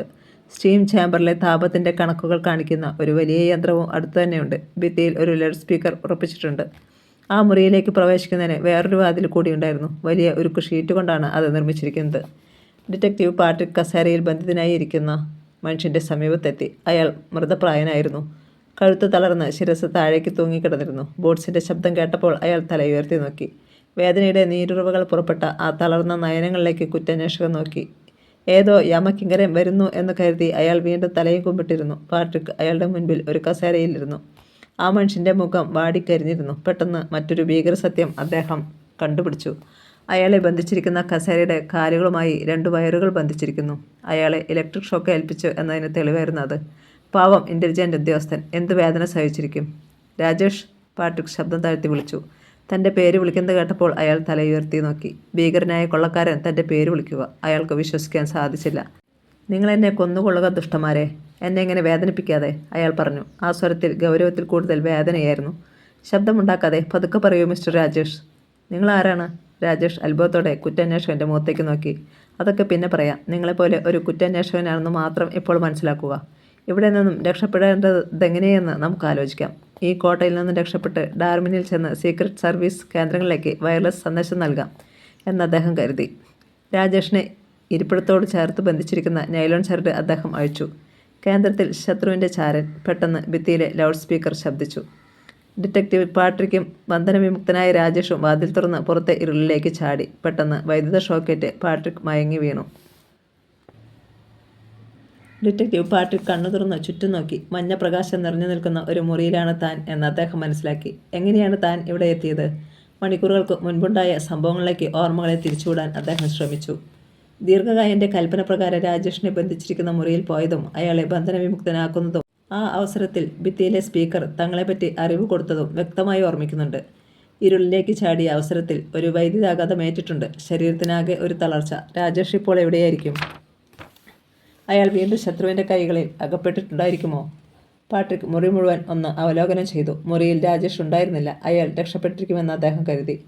ഭീകരനായ ഒന്നിനും ഭയമില്ലാത്ത ശത്രുവിൻ്റെ കൈകളിലാണ് താൻ അകപ്പെട്ടിരിക്കുന്നത്. കഴിഞ്ഞുപോയ സംഭവങ്ങളെ ഓർമ്മിച്ചതുകൊണ്ട് വിശേഷമില്ല. ഇനി രക്ഷപ്പെടാനുള്ള മാർഗങ്ങളെപ്പറ്റിയാണ് ചിന്തിക്കേണ്ടത്. സമയം ഒട്ടും തന്നെ കളയാതെ എങ്ങനെയെങ്കിലും രക്ഷപ്പെട്ടേ പറ്റൂ. ഇരുന്നിരുന്ന കസേരയിൽ നിന്ന് എഴുന്നേൽക്കാൻ അദ്ദേഹം ശ്രമിച്ചു. അപ്പോഴാണ് താൻ കസേരയിൽ ബന്ധനസ്ഥനാണെന്ന് അദ്ദേഹത്തിന് മനസ്സിലായത്. അദ്ദേഹത്തിൻ്റെ നെഞ്ച് ഒരു വലിയ നൈലോൺ ചരടുകൊണ്ട് ആ ഇരുമ്പ് കസേരയുമായി ബന്ധിച്ചിരുന്നു. കൈകൾ സ്വതന്ത്രങ്ങളായിരുന്നതിനാൽ അവ പുറകോട്ട് നീട്ടി ചരടിൻ്റെ കെട്ടഴിക്കാൻ അദ്ദേഹം ശ്രമിച്ചു.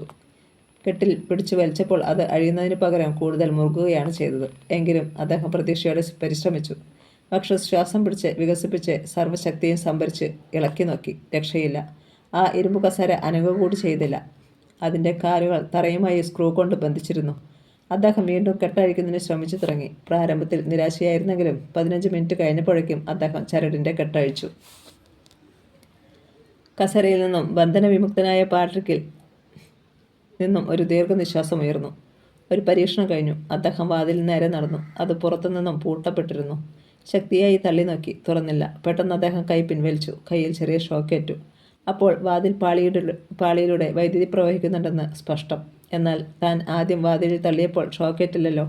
അദ്ദേഹം ചിന്തയിലാണ്ടു. തൻ്റെ ചലനങ്ങൾ ഏതോ മുറിയിൽ ഇരുന്നു കൊണ്ട് ആരോ ശ്രദ്ധിക്കുന്നുണ്ടെന്ന് അദ്ദേഹം മനസ്സിലാക്കി. താൻ മതിലിൽ തള്ളിയ വിവരം ആ അജ്ഞാതൻ അറിഞ്ഞിരിക്കുന്നു. അതുകൊണ്ട് തന്നെ ആ ശ്രമത്തിൽ നിന്നും പിന്തിരിയാൻ വേണ്ടി മതിലിലൂടെ വൈദ്യുതി പ്രവഹിപ്പിച്ചു. എങ്ങനെയായിരിക്കും തൻ്റെ ചലനങ്ങൾ അവർ മനസ്സിലാക്കുന്നത്? കൈത്തോക്ക് ഉപയോഗിച്ച് വാതിൽ തുറക്കാമെന്ന് കരുതി അദ്ദേഹം കോട്ടിനുള്ളിൽ കൈയിട്ടു. എന്നാൽ പരിശോധനയ്ക്ക് വിധേയനായി എന്നും തൻ്റെ ആയുധങ്ങൾ ശത്രുക്കൾ അപഹരിച്ചു എന്നും അപ്പോൾ മാത്രമാണ് അദ്ദേഹം മനസ്സിലാക്കിയത്. അദ്ദേഹം തികച്ചും നിരാശനായിരുന്നു. ഇസഡ് 115 ഡയറിയും ഐഡൻറ്റിറ്റി കാർഡും അവർ തിരിച്ചെടുത്തിരിക്കുന്നു. അദ്ദേഹത്തിൻ്റെ ആത്മമിത്രം എന്നതുപോലെ അദ്ദേഹത്തിൻ്റെ സുഖത്തിലും ദുഃഖത്തിലും പങ്കുചേർന്നുകൊണ്ട് ആ വാച്ച് റിസ്റ്റിൽ തന്നെയുണ്ട്. തന്നെപ്പോലെ തന്നെ രക്ഷപ്പെടാൻ മാർഗമില്ലാതെ നിസ്സഹായരായി കറങ്ങുകയാണ് ആ വാച്ചിലെ സൂചികളും എന്ന് അദ്ദേഹത്തിന് തോന്നി. ഡിറ്റക്റ്റീവ് പാട്രിക് കസേരയിൽ നിന്നും ബന്ധനവിമുക്തനായല്ലോ. ഒരു ശബ്ദം അദ്ദേഹം കേട്ടു. എന്നാൽ ശബ്ദത്തിൻ്റെ ഉടമയെ മുറിയിലെങ്ങും കണ്ടില്ല. അദ്ദേഹം ചുറ്റും പകച്ചു നോക്കി. എന്താ, രക്ഷപ്പെടാൻ പ്ലാനുണ്ടോ? വീണ്ടും ശബ്ദം. ആ ശബ്ദം ഭിത്തിക്കുള്ളിൽ ഘടിപ്പിച്ചിരിക്കുന്ന ലൗഡ് സ്പീക്കറിൽ നിന്നുമാണ് വരുന്നതെന്ന് അദ്ദേഹത്തിന് മനസ്സിലായി. ഭിത്തിക്കുള്ളിൽ തന്നെ മനുഷ്യദൃഷ്ടിക്ക് വിഷയീഭവിക്കാത്ത രീതിയിൽ രഹസ്യമായി ഒരു ടെലിവിഷൻ ക്യാമറയുണ്ടെന്നും അതുവഴിയാണ് അജ്ഞാതൻ തൻ്റെ ചലനങ്ങൾ കാണുന്നതെന്നും അദ്ദേഹത്തിന് മനസ്സിലായി. ഉണ്ട്, അദ്ദേഹം മറുപടി പറഞ്ഞു. വീണ്ടും ശബ്ദം. ഞാനൊരു ജോൾസിനാണെന്നാണോ നിങ്ങൾ വിചാരിച്ചിരിക്കുന്നത്? എങ്കിൽ ഞാനൊരു ഡിറ്റക്റ്റീവാണെന്ന് മനസ്സിലാക്കിക്കൊള്ളൂ. ഡിറ്റക്റ്റീവേ, നിങ്ങളുടെ ജീവിതത്തിൻ്റെ നിമിഷങ്ങൾ എണ്ണപ്പെട്ടിരിക്കുന്നുവെന്ന് മനസ്സിലാക്കൂ. ഈ നിമിഷത്തിൽ തന്നെ നിങ്ങളുടെ ജീവൻ നശിപ്പിക്കാൻ ഞങ്ങൾക്ക് കഴിയും. എന്നാൽ ഞാനത് ചെയ്യുന്നില്ല. നിങ്ങളിൽ നിന്നും ചില കാര്യങ്ങൾ ഞങ്ങൾക്ക് മനസ്സിലാക്കേണ്ടതുണ്ട്.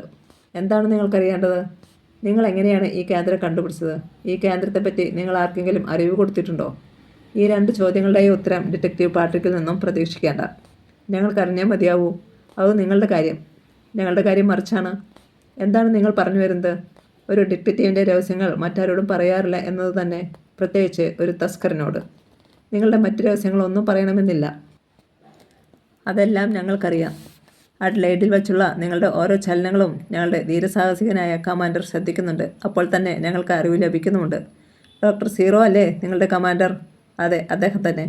ആ ഹിംസ്ര മനുഷ്യമൃഗം എവിടെയാണ്? അദ്ദേഹം ഇവിടെയില്ല. നിങ്ങളുടെ ഓരോ രഹസ്യങ്ങളും നിഗൂഢമായി പഠിച്ചുകൊണ്ട് അദ്ദേഹം ആയിരക്കണക്കിന് മൈലുകൾ അകലെ കഴിയുകയാണ്. നിങ്ങൾ അദ്ദേഹത്തെ എത്രയോ പ്രാവശ്യം കണ്ടിട്ടുണ്ട്. എന്ത്? ഞാൻ ഡോക്ടർ സീറോയെ കണ്ടിട്ടുണ്ടെന്നോ? ഡിറ്റക്റ്റീവിന് വിശ്വസിക്കാൻ കഴിഞ്ഞില്ല. അതെ, നിങ്ങൾ അഡ്ലൈഡിൽ നിന്ന് ബ്രീസ് ബെയിനിലേക്ക് പോയത് തന്നെ അദ്ദേഹത്തെ കണ്ടിട്ടാണ്. ഡിറ്റക്റ്റീവ് അല്പനേരം ചിന്താലീനായി നിന്നുപോയി. ഡോക്ടർ സീറോയെ താൻ കണ്ടിട്ടുണ്ടെന്നോ? മിസ്റ്റർ ഡോഗ്ലാസിൻ്റെ ഭവനത്തിൽ നിന്ന് ഇറങ്ങിപ്പോയ ഡോക്ടറെ താൻ ഒരു പ്രാവശ്യം മാത്രമേ നേരിൽ കണ്ടിട്ടുള്ളൂ, പിന്നെ ഫോട്ടോകളിലും. ആ മനുഷ്യനെ താൻ യഥാർത്ഥത്തിൽ എപ്പോഴും കാണുന്നുണ്ടെന്ന് പറയുന്നതിൽ എന്ത് വാസ്തവമാണുള്ളത്? അവിശ്വസനീയം, അദ്ദേഹം പിറുപിറുത്തു. അത് പോകട്ടെ, 2 ചോദ്യത്തിന് മറുപടി പറയൂ, സ്പീക്കർ വീണ്ടും ശബ്ദിച്ചു. സാധ്യമല്ല, അദ്ദേഹം അറുത്തുമുറിച്ചു പറഞ്ഞു. എന്തുകൊണ്ട്? പറയാൻ സാധിക്കുകയില്ലാഞ്ഞിട്ട് തന്നെ. ഇല്ലെങ്കിൽ നിങ്ങൾ ഒരു പിടി ചാരമായി മാറും. നിങ്ങളുടെ ബുദ്ധി സാമർഥ്യവും അപസർപ്പക പാടവവും ഇസറിൻ്റെ ഒരു രോമത്തിൻ്റെ വില പോലും ഇല്ലാത്തതാണ്. പോലീസ് ഉദ്യോഗസ്ഥന്മാരായ മാർട്ടിൻ്റെയും തോമസ് ജെഫേഴ്സിൻ്റെയും സ്ഥിതി നിങ്ങൾക്കറിയാമല്ലോ. അതിലും കഷ്ടമായിരിക്കും നിങ്ങളുടെ സ്ഥിതി. രാജേഷ് കൗൾ രക്ഷപ്പെട്ടെന്ന് നിങ്ങൾ വിചാരിക്കുന്നുണ്ടാവും.